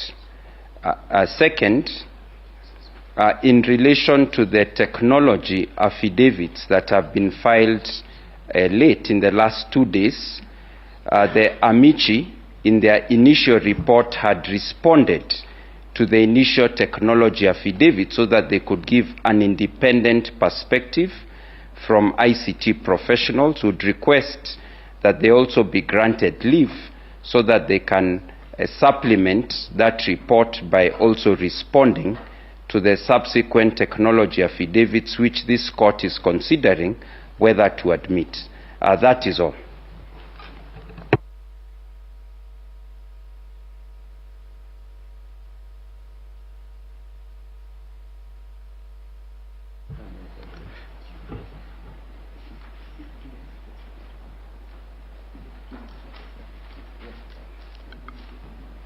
My Lady Chief Justice, my name is Mituga.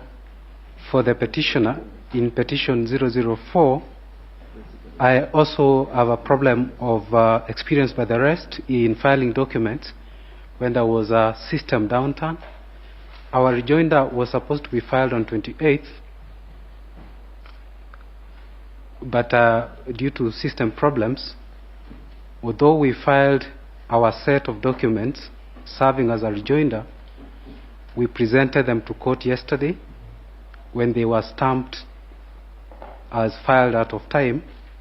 In considering the rest of the document filed out of time, we asked the court also to consider the 4th respondent's document, supplementary submissions, the supplementary affidavit, and list and bundle of documents dated and filed on 28th of August 2022.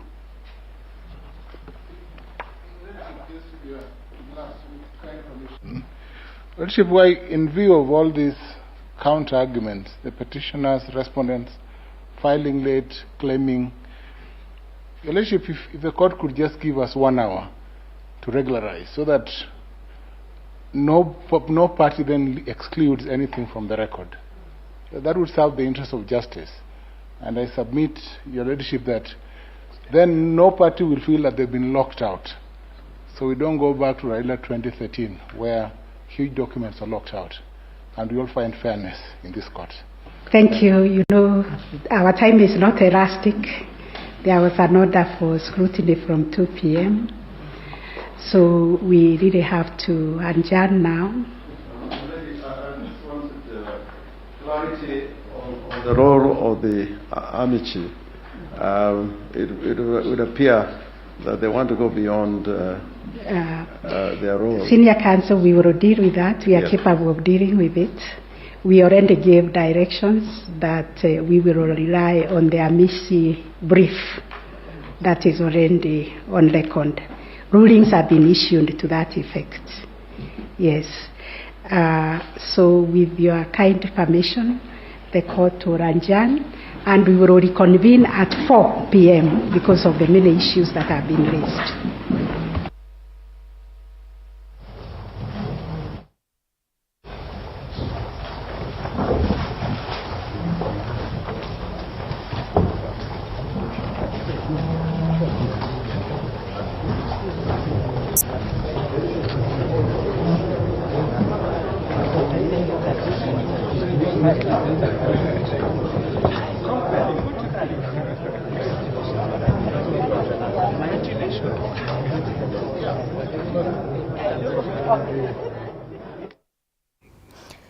Namna bila shaka mpenzi mtazamaji, ni picha za moja kwa moja kutoka mahakamani katika mahakama ile ya upeo ambayo itakuwa ikisikiza kesi kuhusiana na uchaguzi na kesi ya kupinga matokeo ya uchaguzi wa urais kama ilivyowasilishwa na ye mgombea wa Azimio 1 Kenya Raila Odinga pamoja na mgombea wake mwenza Martha Karua.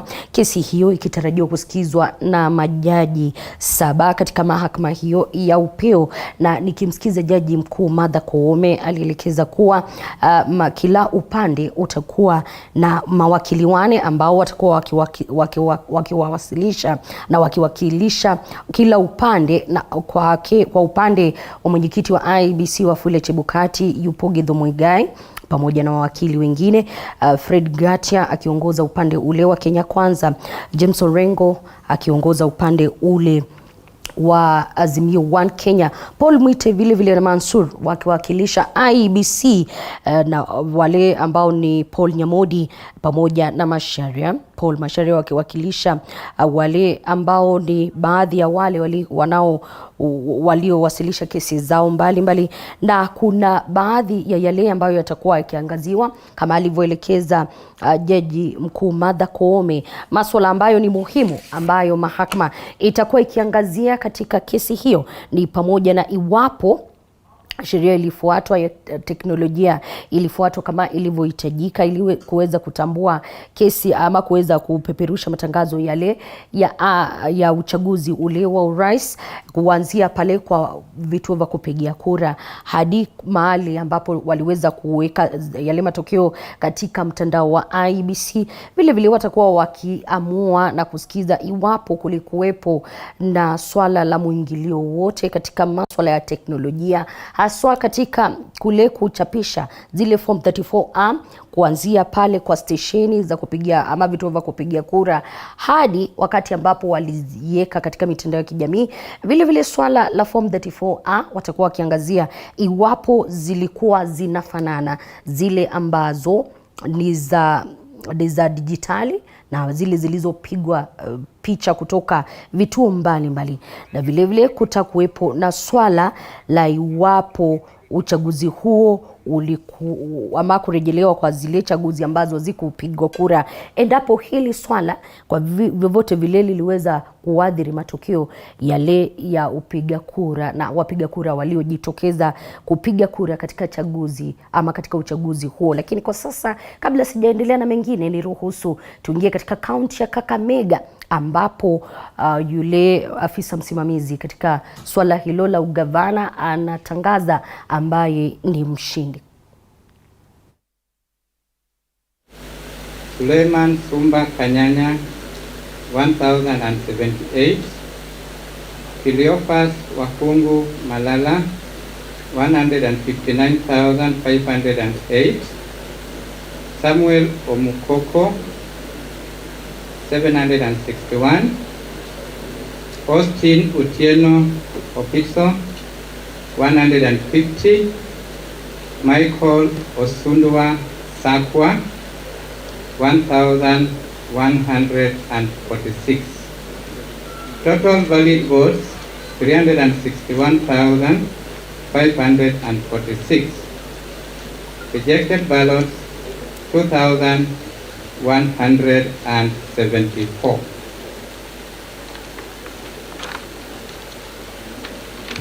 Total valid votes cast, as I said, 363,720, rejected 2,174. Total valid votes 361,546. Percentage turnout was 43. From what I read, the candidate that garnered the highest or the most votes is Fernandez Odinga Barasa.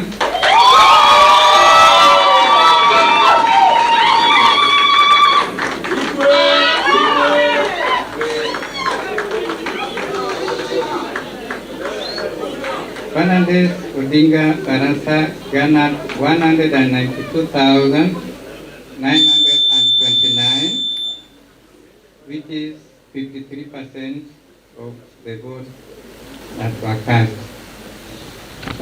Having read that, I'm going to take this opportunity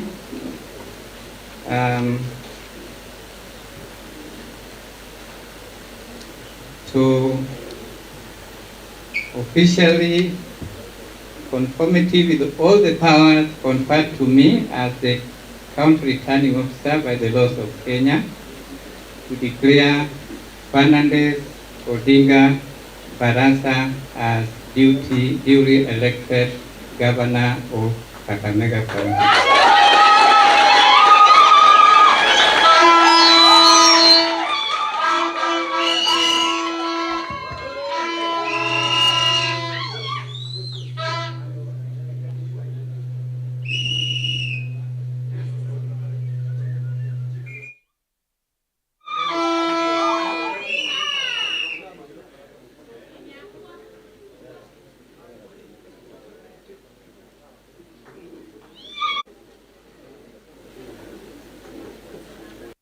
As the county returning officer is to ensure that we follow the law, to ensure that the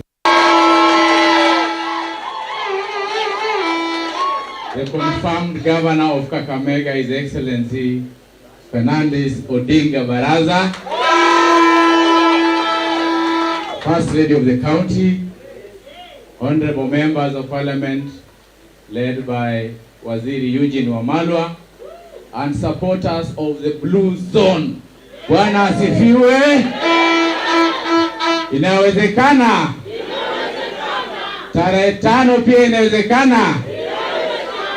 This is the journey to the 5th.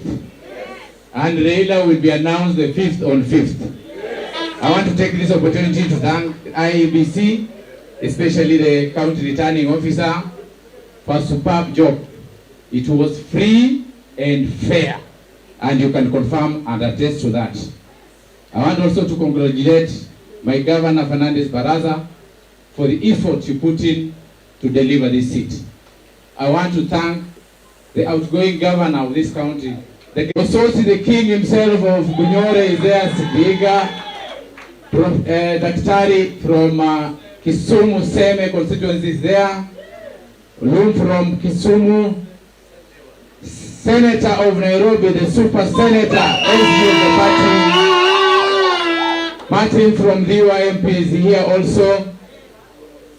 Mheshimiwa incoming majority leader Emmanuel Wangwe from Navaholo, thank you so much. Mama County who was in charge of the coordination of all the county activities, thank you so much. Simba Arati, the governor Kisii. We want to assure Caleb Amici from Tanzania and Beatrice Elachi, the lioness in Malaba constituency. Bishop Ramala, the king, Reverend Bishop Ramala from Lurambi, Asante Sana, you delivered the town despite eruption of violence. Finally, I want to assure Kakamega residents will take the footsteps of Honorable Wycliffe Ambetsa Oparanya and deliver service to the residents of Kakamega. Karibu, Your Excellency, Governor Fernandes Odinga Barasa.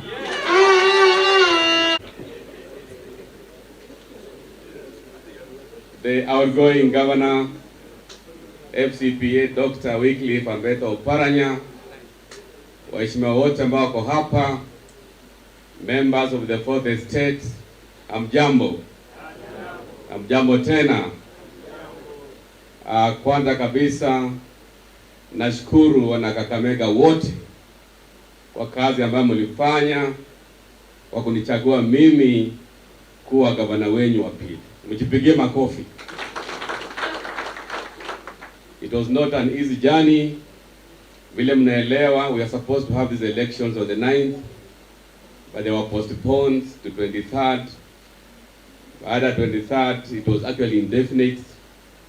But I know the people of Kakamega walikuwa na hamu sana kuchagua gavana wao.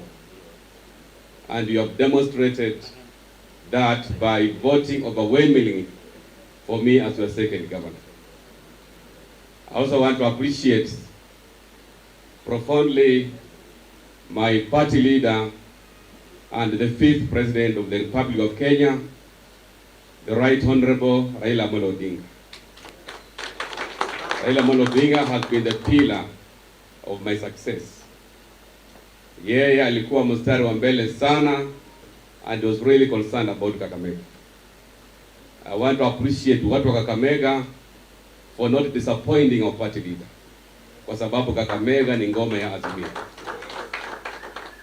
I also want to appreciate Kakamega people having demonstrated that this county belongs to Azimio by voting in 11 members of parliament out of 13. We also have 48 members of the county assembly out of 60. That tells you that I will not have a very difficult time running government as the second governor. Pia ningependa kushukuru sana all the members of parliament, and of course I want to appreciate the governors who participated in this journey. My brother Simbarati, nashukuru sana. I also want to appreciate an absentia Dr. Otuoma, governor of Busia. Alisimama na sisi sana, and that is something that I was really looking forward to join them in the Council of Governors. Now you are on a media, you have done a very good job for making sure that you inform, entertain all the Kenyans during these elections. I want to appreciate you profoundly because of the fairness in the reporting. When IEBC, you've done an excellent job, led by our county returning officer, Joseph Ayata, for making sure that moja kwa moja kutoka kaunti ya Kakamega ambapo yule ni gavana mteule Fernandes Odinga Barasa ameweza kuibuka mshindi kwa kura 192,929 akifuatwa kwa karibu naye mwaniaji wa chama cha ANC Cleophas Malala kwa kura 159,508. Lakini awali akizungumza ambaye ni mwaniaji wa ANC Cleophas Malala alisema kwamba ameridhika na matokeo na kumpongeza Fernandes Odinga Barasa. Kwa sasa tusikize yaliyojiri. Kwanza ni kushukuru Mwenyezi Mungu kwa kutufikisha hapa mahali ambapo tumefika. Mnavyojua tulikuwa na uchaguzi jana hapa Kakamega, na sisi kama team Cleophas Malala tumepokea na tumefanya tallying ya ile kura ambayo ilipigwa jana, na tumepata kwamba tulipoteza na kura karibu 29,000, na sisi tumekuja hapa leo haswa mimi kama candidate kusema kwamba nimekubali matokeo ile ambayo imetokezana na ile kura ambayo tulipiga jana. Nimekubali hiyo matokeo sababu katiba yetu inatuambia kwamba uchaguzi utafanywa kila miaka 5 na kutakuwa na mshindi na yule ambaye ameshindwa. So sisi tumekubali matokeo na tumekubali kama vichwa vyetu viko juu kabisa.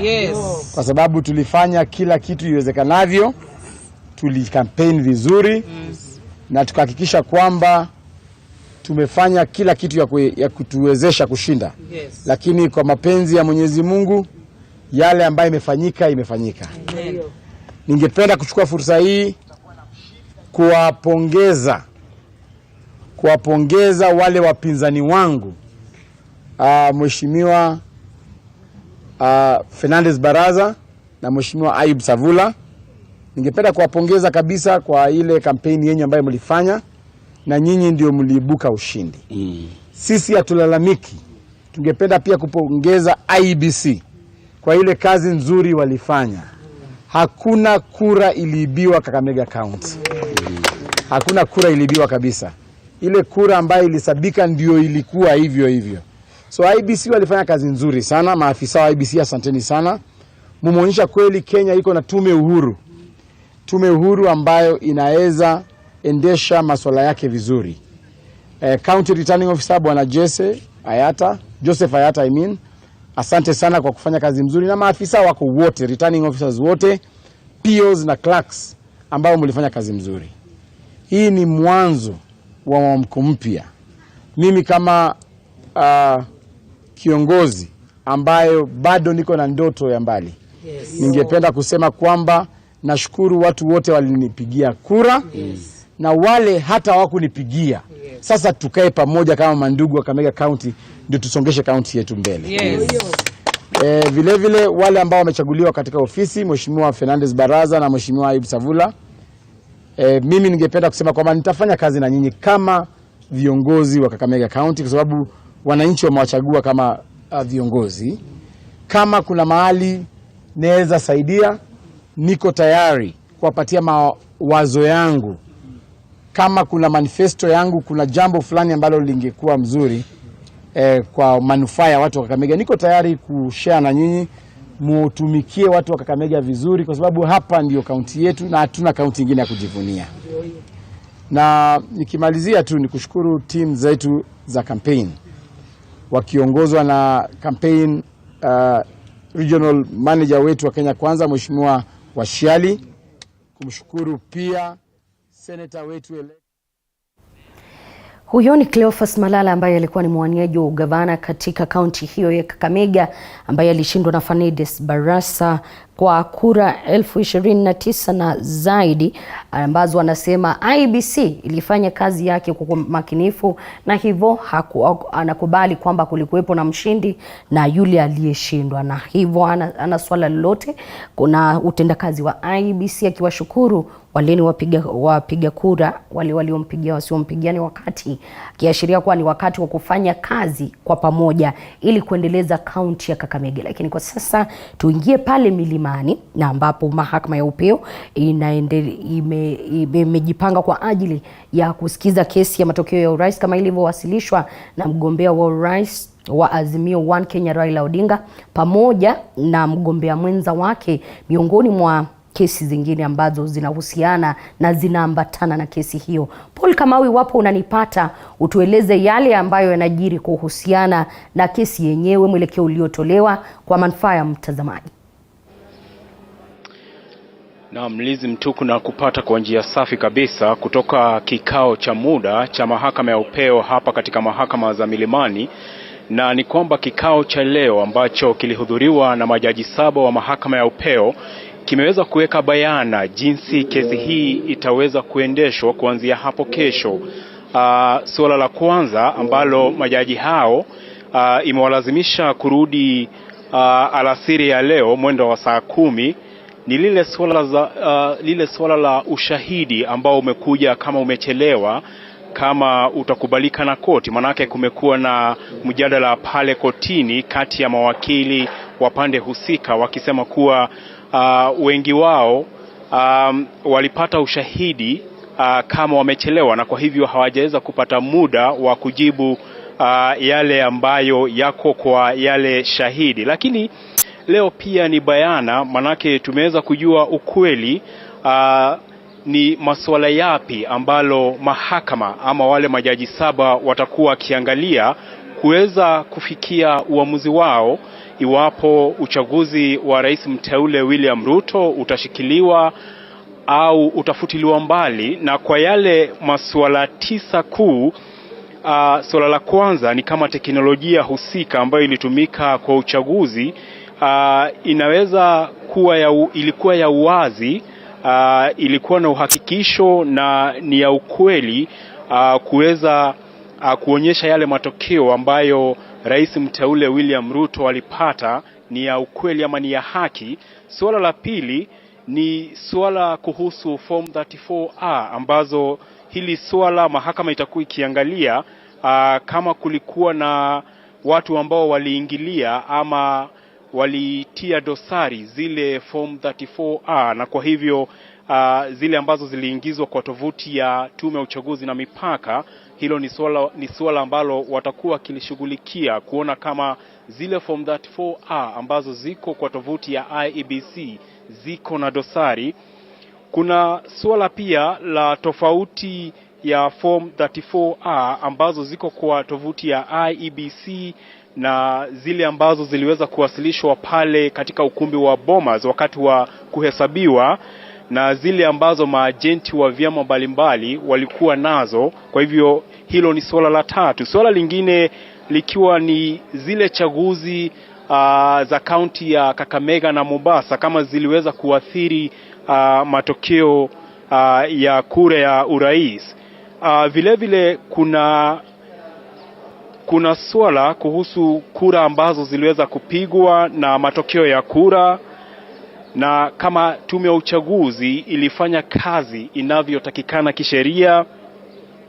Na pia kuna zile kumbuka kulikuwa na maeneo bunge kama 27 na hitilafu zingine za uchaguzi. Kuna kura ambazo hazikuhesabiwa ambazo mlalamishi mkuu Raila Odinga na Martha Karua wamesema huenda kama zingehesabiwa ama kama zingechangia kwa matokeo ya urais, basi matokeo ya urais ingekuwa tofauti. Kwa hivyo hayo ni masuala ambayo mahakama itakuwa ikishughulikia kwa siku chache tu ambazo zimesalia kabla ya majaji 7 hawa kuweza kuwafikia uamuzi wao hapo siku ya Jumatatu. Liz, nitakuuliza hili kabla nikuachilie urejee katika masuala mengine. Apollo, endapo swala kuhusiana na ule ushahidi uliokuwa umewasilishwa kwa kuchelewa ni swala ambalo Jaji Mkuu Martha Koome ametoa mwelekeo kuhusiana nalo? Naomba Liz urudie swala lako, sijakupata vizuri. Nilikuwa nauliza hivi Apollo, kwa faida ya mtazamaji, endapo swala la ushahidi uliowasilishwa kwa kuchelewa na ambao tumeona baadhi ya wale mawakili kutoka pande zote wakizozana kuhusiana nalo, ni mwelekeo upi umetolewa kuhusiana na hili? Liz, naomba msamaha tu urudie swala lako manake siwezi nikakupata vizuri. Nilikuwa nauliza hivi Apollo, endapo swala la ushahidi wa kuchelewa lililokuwa linazozaniwa na wale ambao ni mawakili kutoka pande zote, ni mwelekeo upi ambao Jaji Mkuu Martha Koome ametoa kuhusiana na hilo?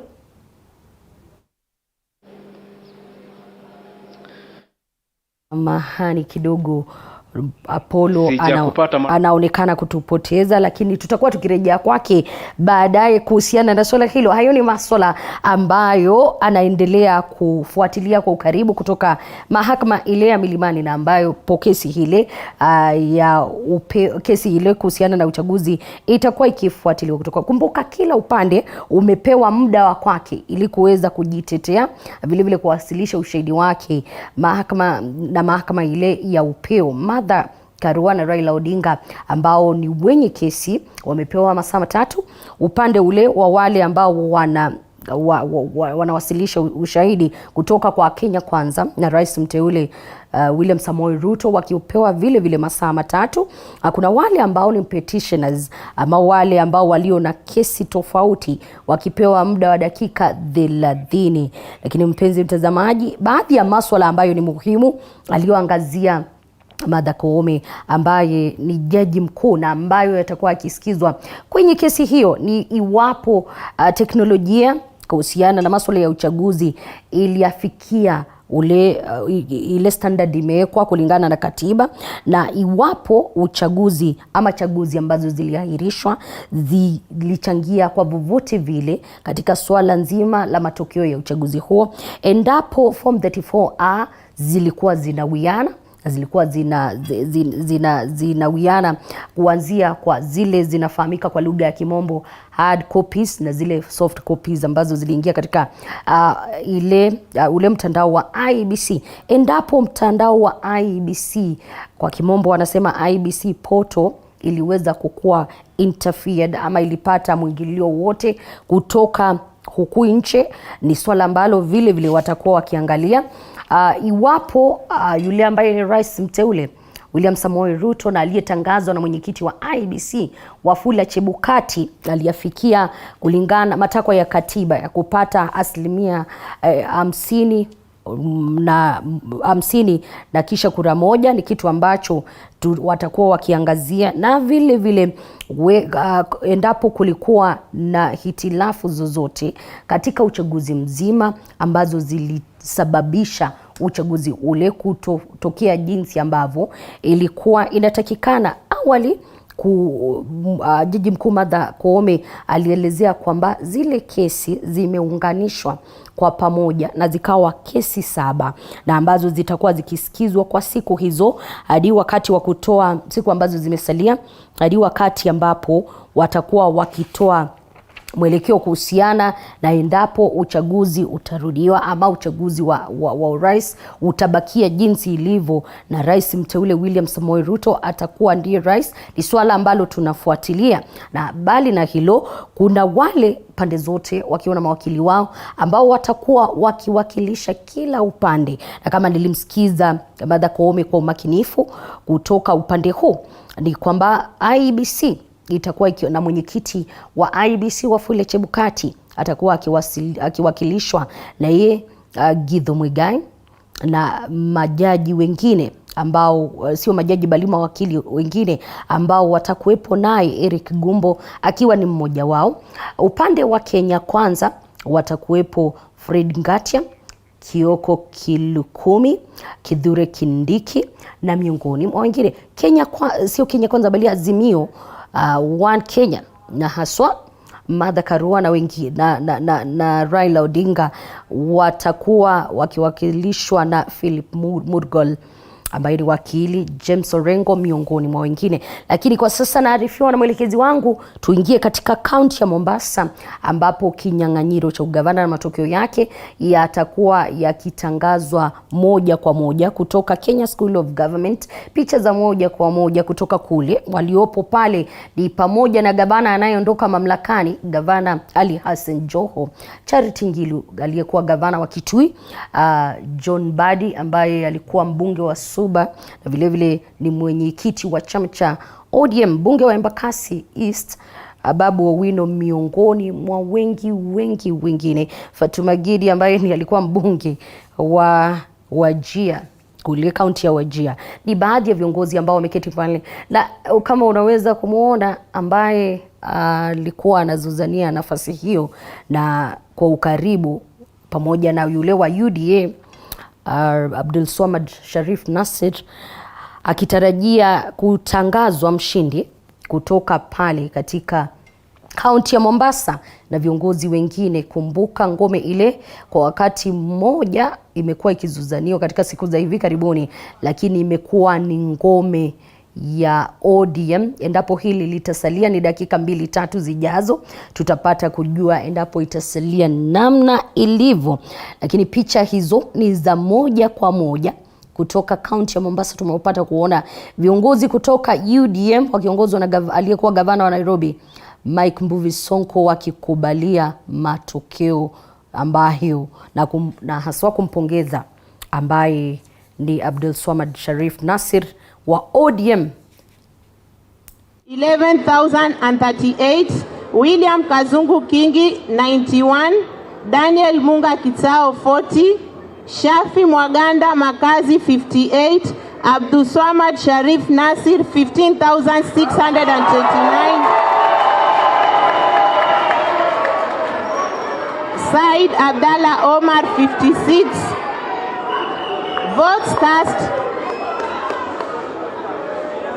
Votes cast in Jovu constituency 27,039, rejected votes 272, valid votes 27,039.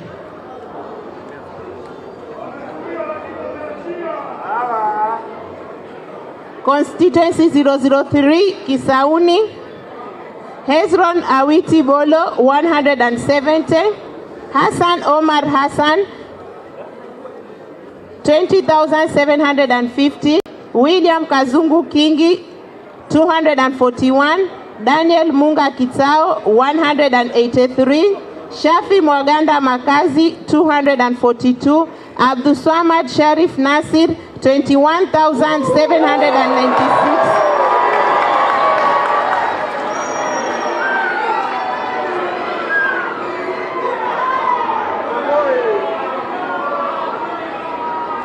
Said Abdallah Omar 67, votes cast 43,449, rejected ballots 319, valid votes 43,449.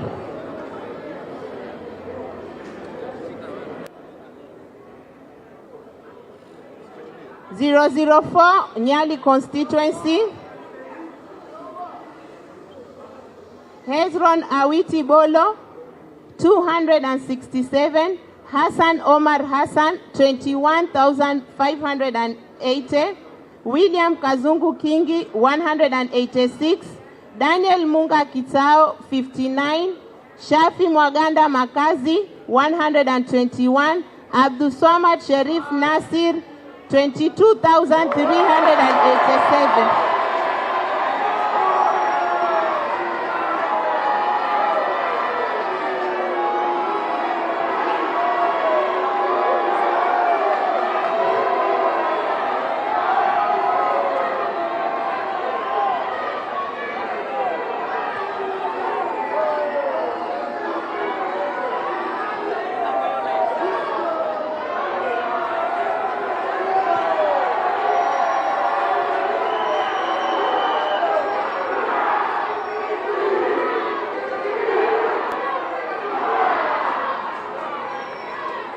Said Abdallah Omar 64, votes cast for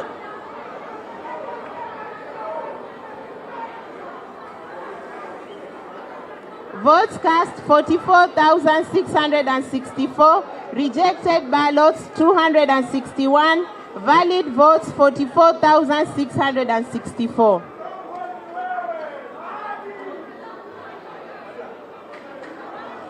(005) Likoni constituency, Hezron Awiti Bolo 104, Hassan Omar Hassan 9,756, William Kazungu Kingi 47, Daniel Munga Kitao 38, Shafi Mwaganda Makazi 56, Abdul Swamad Sharif Nasir 17,430.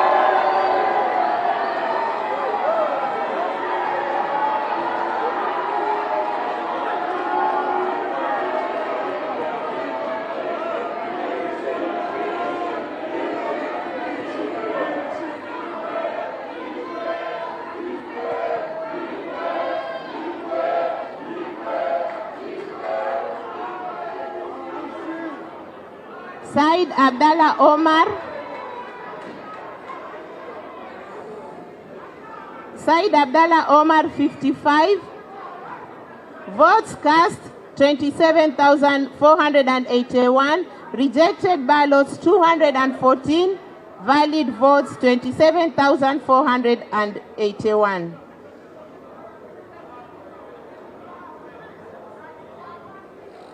(006) Mvita Constituency.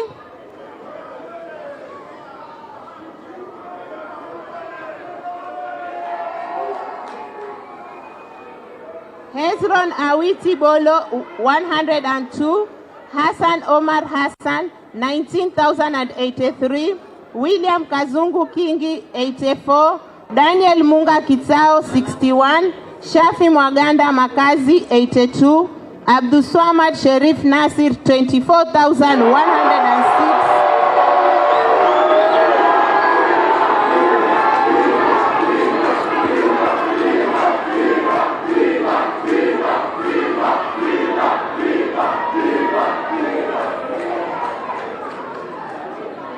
Said Abdallah Omar 49. Votes cast 43,567. Rejected 1,019. Valid votes 43,567. Total results for the county.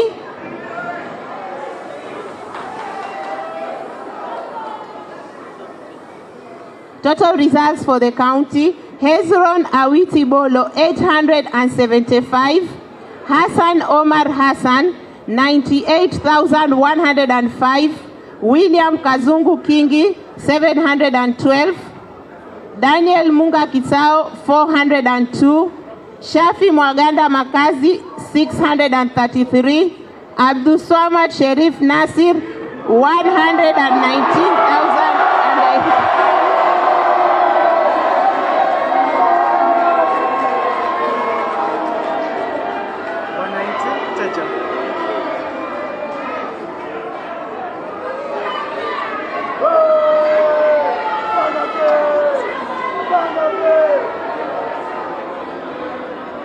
Abdulswamad Sherif Nasir. Abdulswamad Sherif Nasir 119,083.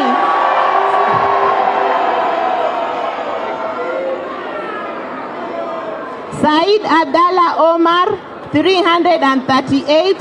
Votes cast 220,148. Rejected ballots 2,298. Valid votes 220,148.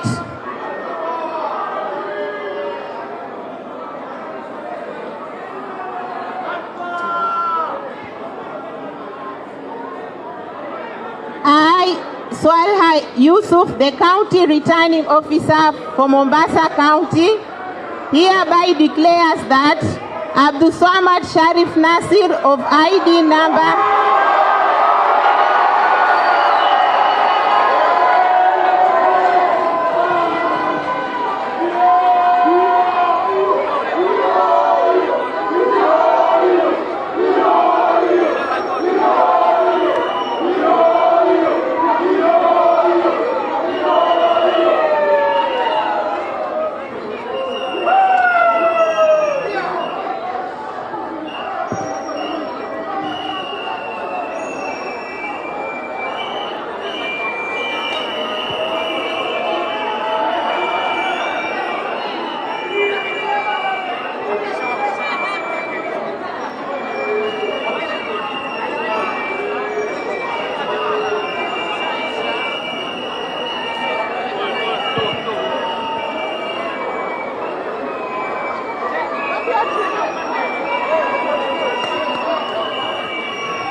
'I, Swalha Yusuf, the County Returning Officer, Mombasa County, hereby declares that Abdul Swamad Sharif Nasir of ID number 13358416 as the duly elected County Governor for Mombasa in the county elections held on 29th day of August 2022.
Mpenzi mtazamaji, picha za moja kwa moja kutoka kaunti hiyo ya Mombasa ambapo Abdul Swamad Sharif Nasir ameibuka mshindi wa ugavana kupitia tiketi ya ODM akipata kura zaidi ya 1118 zaidi, akifuatwa na yule mwaniaji wa ugavana kupitia tiketi ya UDA Sarai Omar. Ni picha za moja kwa moja, na baadaye tutakuwa tukiweza kusikia ambacho atakuwa akisema kuhusiana na swala nzima ya uchaguzi, ikizingatiwa kile ambacho uchaguzi huu umekuwa ukiahirishwa na masuala ambayo walikuwa wamelalamikia, na vile vile tupate kusikia kauli yake kuhusiana na IEBC. Lakini tukirejelea masuala ya mahakama, haya ndio masuala 9 ambayo mahakama inatarajiwa kuamua iwapo yalizingatiwa katika kivumbi kizima cha uchaguzi, na haswa katika matokeo ya urais yaliyotangazwa na Wafula Chebukati. La kwanza ni iwapo teknolojia iliyotumiwa na tume ya IEBC ilitimiza viwango hitajika vya uadilifu na wazi ili kuleta matokeo, iwapo kulikuwa na kuhitilafiana kwa form 34A kutoka vituo vya kupigia kura hadi kwenye wavuti wa IEBC, iwapo kulikuwa na tofauti kati ya form 34A kwenye wavuti wa IEBC, form 34A katika kituo cha kitaifa cha kujumuisha kura, na form 34A zilizokuwa zimetoka katika vituo vya kupigia kura. Iwapo kuahirishwa kwa uchaguzi wa ugavana, wa bunge na wawakilishi wadi kulipelekea ama kulisababisha kupungua kwa idadi ya wapiga kura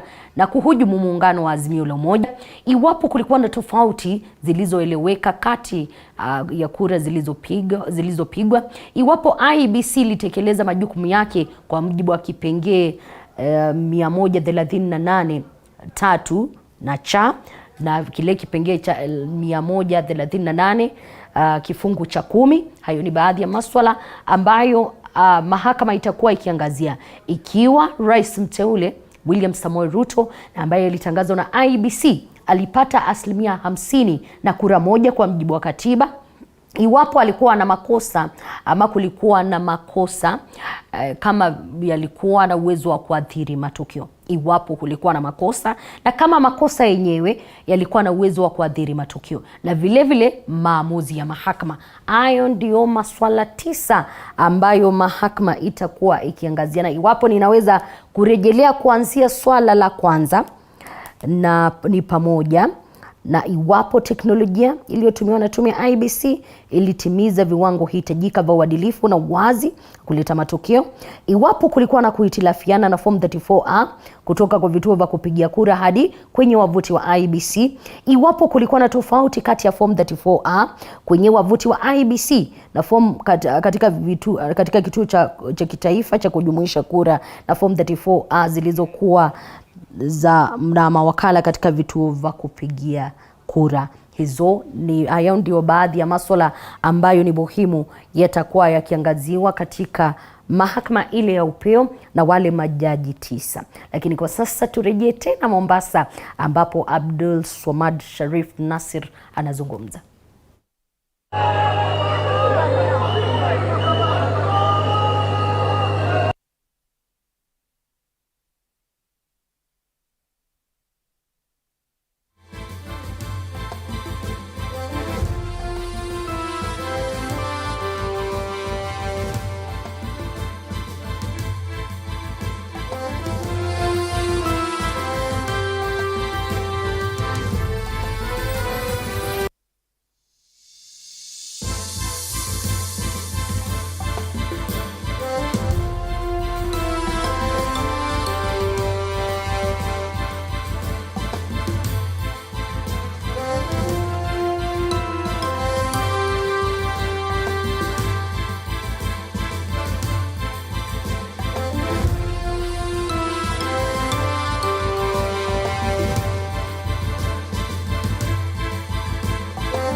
Bila shaka mpenzi mtazamaji, haya ni baadhi ya yale yalikuwa ama yaliangaziwa awali katika mahakama ile ya upeo kuhusiana na kesi hiyo ya kuamua kuhusiana na matokeo ya urais. And sister judges of the Supreme Court, to first of all say a very good morning to all of you, and also to welcome all of you to these proceedings. I wish to recognize our distinguished guests who have joined us this morning, recognizing the Honorable Retired Chief Justice Othman Chande and your entire delegation of eminent African jurists who are who have come to observe these proceedings. You're very welcome. I wish to also recognize the parties who are present, the petitioners, the respondents, their friends and supporters who are watching us online. Unfortunately, due to constrained space that we are operating from, we could not accommodate very many people. You can all see we are all required to observe the COVID-19 protocols. We also have to be mindful of security and the constrained time, and therefore we were forced to limit the number of the counsel who can appear at any given time. But parties are free and at liberty to have as many counsel as they could. We'll try to accommodate as many as we can in the speed of a room, court number 1, where they can follow the proceedings and continue assisting counsel who are in the plenary. We thank the media also for coming to stream the proceedings online to assist Kenyans and all people from all over the world who are watching and following these proceedings across Africa and across the world. I want to thank the observers who have come to be part of this process to attest that we are all guided by the rule of law, constitutionalism, values that we all share across Africa and indeed in the Commonwealth and all over the world, and also to express the judicial solidarity for us, which is a core emblem which cuts across the border as we attempt to develop our jurisprudence and work together in the spirit of bilateralism and regionalism. We therefore welcome you to Kenya to these proceedings. Today, counsel and parties, we are here for the pre-trial of the election petitions that were filed before us. As you are aware, hayo ni baadhi ya yale yaliyotokea mahakamani kama yalivyoelekezwa na Jaji Mkuu Martha Koome. Awali tukishuhudia wale majaji kila upande ukiwasilisha maoni yake kuhusiana na masuala mbalimbali, na haswa swala la muda, swala vile vile kuhusiana na ushahidi ambao kulingana na baadhi ya mawakili likuwa ni ushahidi mpya na ambao wana muda wa kuweza kujibu, na vile vile swala la huu ushahidi kuna baadhi ya wale wanahisi kama wengine hawana muda wanaweza kuondokea hii. Haya masuala ya uchaguzi na kesi yenyewe ni masuala ambayo baadaye Martha Koome atakuwa akizungumzia mwendo wa saa 10, manake watakuwa wakirejea katika swala hilo. Lakini kumbuka uchaguzi haukufanyika tu kwa ugavana pekee, bali kulikuwepo na mabunge na maeneo mengine 8 ya ubunge na vile vile wadi, mwakilishi wadi maeneo mawili ambayo yalishiriki uchaguzi hiyo jana, na matokeo yake yakiwa yametangazwa na wale maafisa wa IEBC. Na Paul Chebor sasa ndiye mbunge mteule wa eneo bunge la Rongai katika kaunti ya Nakuru baada ya kunyakua ushindi kwa kura 27,000 na kura 21. Chebor alikuwa akiwania nafasi hiyo kwa chama cha UDA katika eneo bunge la Kitui-Ruro. Mbunge wa sasa David Mwali Kamboni ataendelea kuhudumu katika wadhifa huo baada ya kuchaguliwa tena kwa kura 19,735 dhidi ya Charles Nyamai aliyepata kura 10,178. Matokeo ya uchaguzi wa viti vya ubunge katika maeneo bunge ya Kachiliba, Rungai, Pokot Kusini na Kituo Rural uliokuwa umeahirishwa na tume ya uchaguzi IEBC kufuatia mchanganyiko wa karatasi za kupiga kura yameanza kutangazwa, huku wenyeji wakipata wabunge wapya walioteuliwa na kuvikwa jukumu la kuhudumu kwa miaka 5 ijayo. Katika eneo bunge la Rungai katika kaunti ya Nakuru, kiti cha ubunge kilikuwa kimevutia wagombea watatu, ikiwemo mbunge wa sasa Raymond Moi wa chama cha KANU, Luka Kigen aliyekuwa aking'ang'ania nafasi hiyo na chama cha CCM, na mwaniaji Paul Chebor aliyekuwa akipeperusha bendera ya UDA. Hata hivyo, Paul Chebor sasa ndiye mbunge mteule wa eneo bunge la Rungai baada ya kufanikiwa kunyakua ushindi wa kiti hicho kwa kura 27,021. Hivyo basi kuongeza ubabe wa chama cha UDA katika eneo hilo na bungeni, kwani kinyang'anyiro hicho kilionekana kuwa maonyesho ya ubabe baina ya Moi na Ruto. David Mwalika Ngoni 19,745. Charles Nyamai 10,178. Katika eneo bunge la Kituo Rural, mbunge wa sasa David Mwalika alifanikiwa kuhifadhi kiti hicho kupitia chama cha Wiper. David Mwalika alinyakua kura 19,735 akimshinda mwenzake wa UDA Charles Nyamai aliyepata kura 10,178. Paul Munio, runinga TV 47. Asante Paul Munio. Na chama chake Rais mteule William Samoei Ruto cha UDA kimeendelea kuvuna pakubwa katika eneo la Mlima Kenya, hasa kaunti ya Meru, katika uchaguzi uliofanyika hapo jana katika wadi ya Nyaki. Kaunti hiyo, Frederick Mubishi Kirima aliibuka mshindi kupitia chama hicho katika kinyang'anyiro kilichowapatanisha wagombea 16. Haimba Emmanuel mengi zaidi. Rais mteule William Ruto anaendelea kuukwea Mlima Kenya huku akivuna zaidi katika chaguzi za mkoa huo, chama chake cha UDA hapo jana kikipata ushindi mwingine. Kirima Frederick Mubishi of ID number 12896 has been duly elected as the member of County Assembly for Nyaki West Ward. Tayari katika kaunti hiyo ya Meru, UDA inajivunia kumiliki nyadhifa muhimu ikiwemo seneta baada ya Kithure Murungi kuibuka mshindi kwenye uchaguzi wa Agosti 9. Gavana Kawira Mwangaza pia akiahidi kufanya kazi na muungano huo, na sasa ushindi wa Frederick Mubichi kama mwakilishi wadi wa Nyaki unapanua ngome ya chama hicho. As a representative now of the ruling party, UNDA, I am happy that we've won.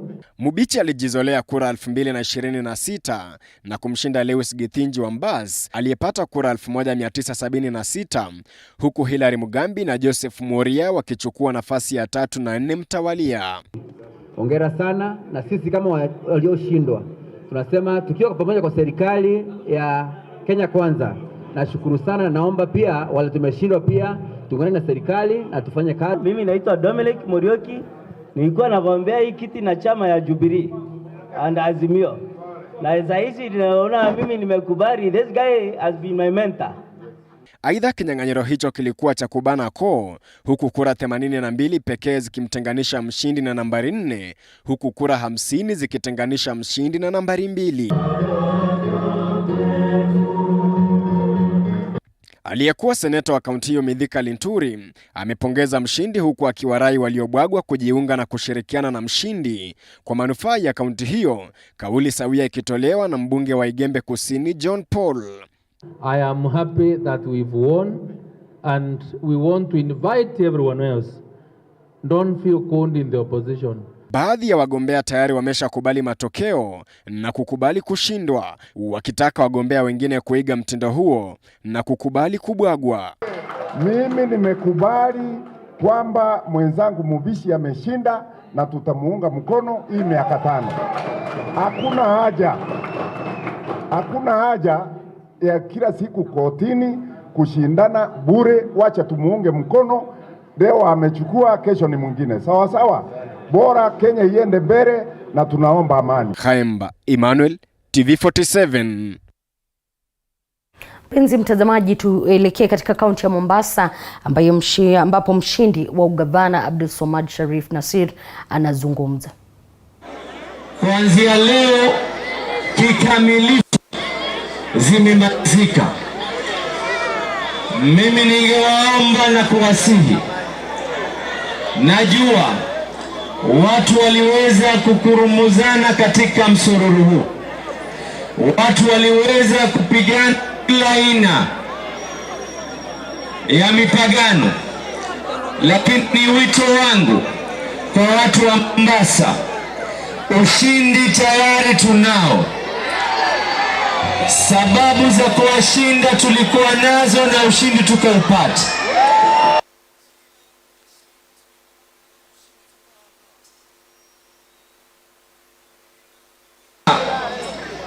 Ndugu zetu wale waliokuwa katika upande ule, mimi kama Abdulswamad Sharif Nassir ni wa kwanza kunyosha mkono kuambia ya kuwa hata baada ya matusi yote niko tayari kufanya kazi na yoyote Mombasa tuipeleke mbele. Mombasa niko tayari kufanya kazi na yoyote ambaye nia na madhumuni yake ilikuwa si matusi, lakini lugha iliweza kuteleza na akawa na nia sasa ya kuwa tunataka kuipeleka Mombasa mbele. Wana Mombasa, wito wangu kwenu nyinyi, mimi hapa nilikuwa nikikaa na nikijiuliza, siasa hizi zilienda zikaa incha ni mbili peke yetu kwa wenzetu. Ya kwanza ya masala ya president elect, we still believe and we are of the firm belief that our president is Raila Amolo Odinga.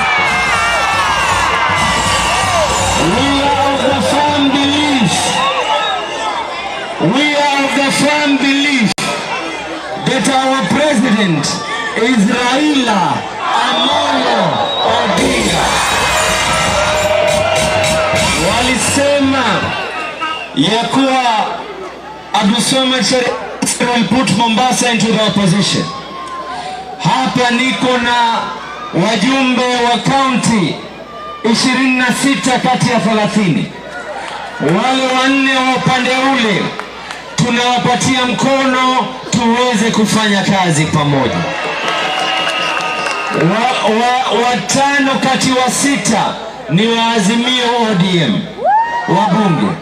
Mbunge yule mmoja ambaye kwamba aliyoko tunamuomba, tunampatia mkono tufanye kazi pamoja. Senator na women rep wetu wote ni wa ODM. Kuna na la pili lilitumika, hili ndio lile ambalo kwamba nilikaa nikacheka. Eti mimi Abdulswamad nilizaliwa na mama Nasini na Sharif Nasiri, mimi naweza kuwa project ya Hassan alijua. Hilo lilinichekesha sana.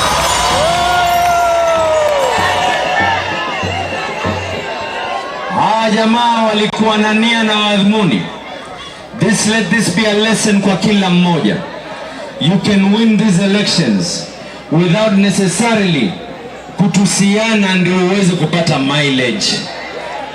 Tumekubaliana na ndugu yangu Hassan alijua, panapo majaliwa baada ya kuapishwa hivi tu, the government of Mombasa County will be the government of Abdulswamad Sharif Nassir. Nimemwambia ndugu yangu Hassan alijua, the projects that he started and initiated, it is my role to finalize on those projects. Pali kulikuwa na makosa turekebishe, pali kulikuwa kuna mazuri tuendeleze. We cannot believe that you can only win an election by virtue of kuanza kutusiana na kutukanana peke yake. Let this be a lesson to future generations. Ya kuwa katika ngoma hii ya siasa, humility is king. Kuwa na ustahimilivu ndio katika mstari wa mbele. Na mimi ningeomba nikimalizia kuweza kuwaombea wazee wetu walioko mbele ya haki. Mwenyezi Mungu awaweke pema palipo na wema. Marehemu Sharif Nasir pali alipo, nina imani hata kama alitukanwa, nina imani pali alipo, he is proud that he raised the son known as Abdulswamad Sharif Nasir. Mamangu Mama Nasima alikuwa yuko hapa na mimi Simoni, lakini alikuwa yuko hapa. Mimi naomba mama, wale wote waliokutusi vile ulivyonifunza mimi, na mimi naomba uwasamehe tuweze kuipeleka Mombasa mbele. Asanteni sana na mubarikiwe. Tuko na viongozi wetu wawili hapa, watatu. Babu wenu sio?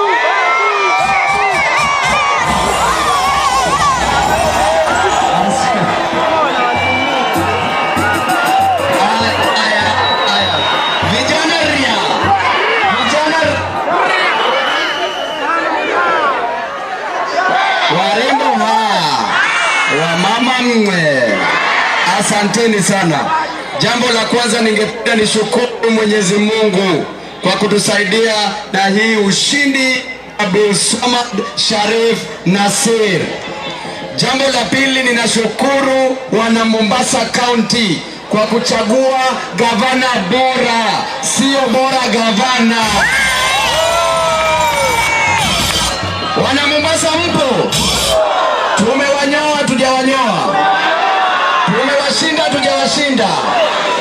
Tumewawai tujawawai? Tumewatia maji tujawatia maji? Jambo langu la mwisho inaenda kwa Raila Amolo Odinga. Mimi ningependa kuambia wale watu ambao wanafikiria kuna peace. There is no peace. There is just calmness. Ruto was selected by Chebukati, while Raila was elected by Kenyans.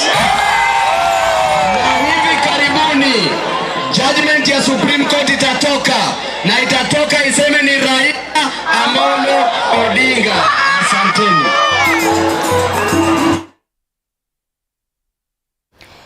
Kutoka kaunti ya Mombasa, hao ni viongozi na haswa Abdulswamad Sharif Nasir akizungumza kuhusiana na ushindi wake wa ugavana, akiwa ni gavana wa pili katika kaunti hiyo ya Mombasa baada ya Ali Hassan Joho ambaye amehudumu kwa miaka 10, na sasa naye Abdulswamad Sharif akihudumu kama mbunge wa Mvita kwa miaka vile 10, akiahidi kufanya kazi na wote pamoja na wapinzani wao, akinyosha mkono wa heri kwa kila mmoja ili kuweza kuendeleza kaunti hiyo ya Mombasa ambayo ni kaunti nambari 1 ama 001. Lakini katika kura hizo matokeo yake ni Somad kupata zaidi kura 1119 na kura 88, huku Sarai Omar ambaye alikuwa ni mwaniaji kwa tiketi ya UDA akipata 98,105 kura ambazo wamepata rasmi, kura ambazo kulingana na IEBC zilipigwa kwa njia ambayo sio nzuri ama ziliharibika. Ni pamoja na zaidi ya kura 2,800 na zaidi ndizo kura ambazo zilikuwa hazikuendana na matakwa hitajika ya IEBC. Lakini mpenzi mtazamaji, kuanzia mida ya saa 4 nimekuwa nawe hapa sawa na waelekezi wangu, na shukrani za dhati zaidi kutegea TV47, runinga ambayo inakuwa kwa kasi na ambapo unapata taarifa za kiukweli pasi kuegemea upande wowote. Shukrani za dhati. Ni Elizabeth Mutuko, zidi kutegea.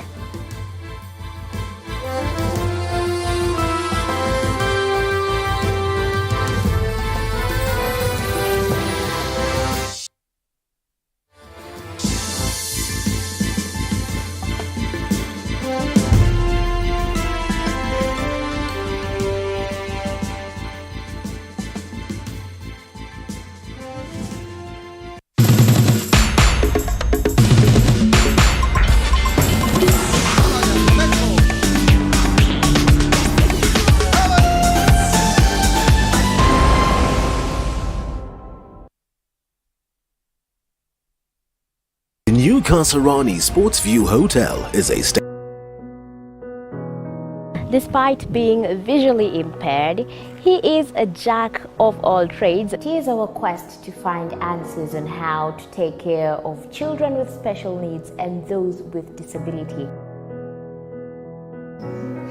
You do not need to see musical notes to understand music, but rather to have your soul feel the vibe.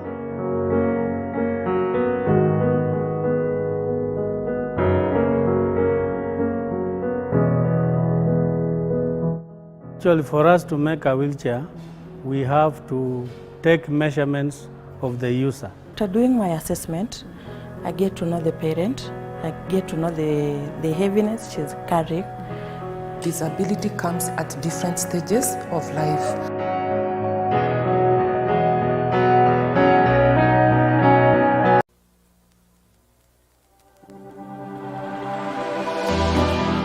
How well do you know what's happening around you? Morning Cafe with heated political debates. Baraza la Siasa. Hiyo kitu azungumzie, angalie hali ya maisha ya watu. Informative health discussions. Business, farming. Tasty Wednesday, Fitness Thursday, and Feel Good Friday with amazing DJs, celebs. Waimbaji, kuna comedians, alafu kuna wajinga. You study with us. Despite being visually impaired, he is a jack of all trades. It is our quest to find answers on how to take care of children with special needs and those with disability. You do not need to see musical notes to understand music, but rather to have your soul feel the vibe.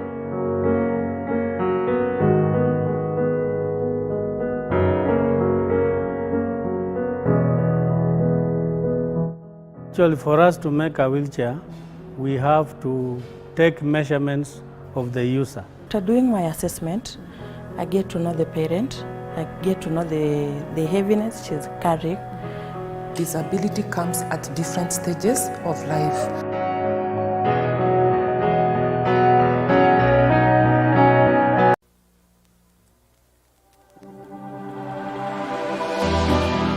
How well do you know what's happening around you? Morning Cafe with heated political debates. Baraza la Siasa. Hiyo kitu azungumzie, angalie hali ya maisha ya watu. Informative health discussions. Business, farming. Tasty Wednesday, Fitness Thursday, and Feel Good Friday with amazing DJs, celebs. Waimbaji, kuna comedians, alafu kuna wajinga. And music bands every Monday to Friday from 6 a.m. to 9 a.m.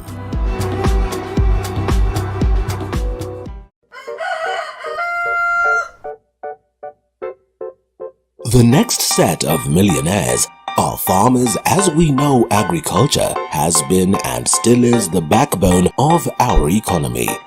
As we traverse the different counties to meet different farmers, we ensure to get the story of how they started farming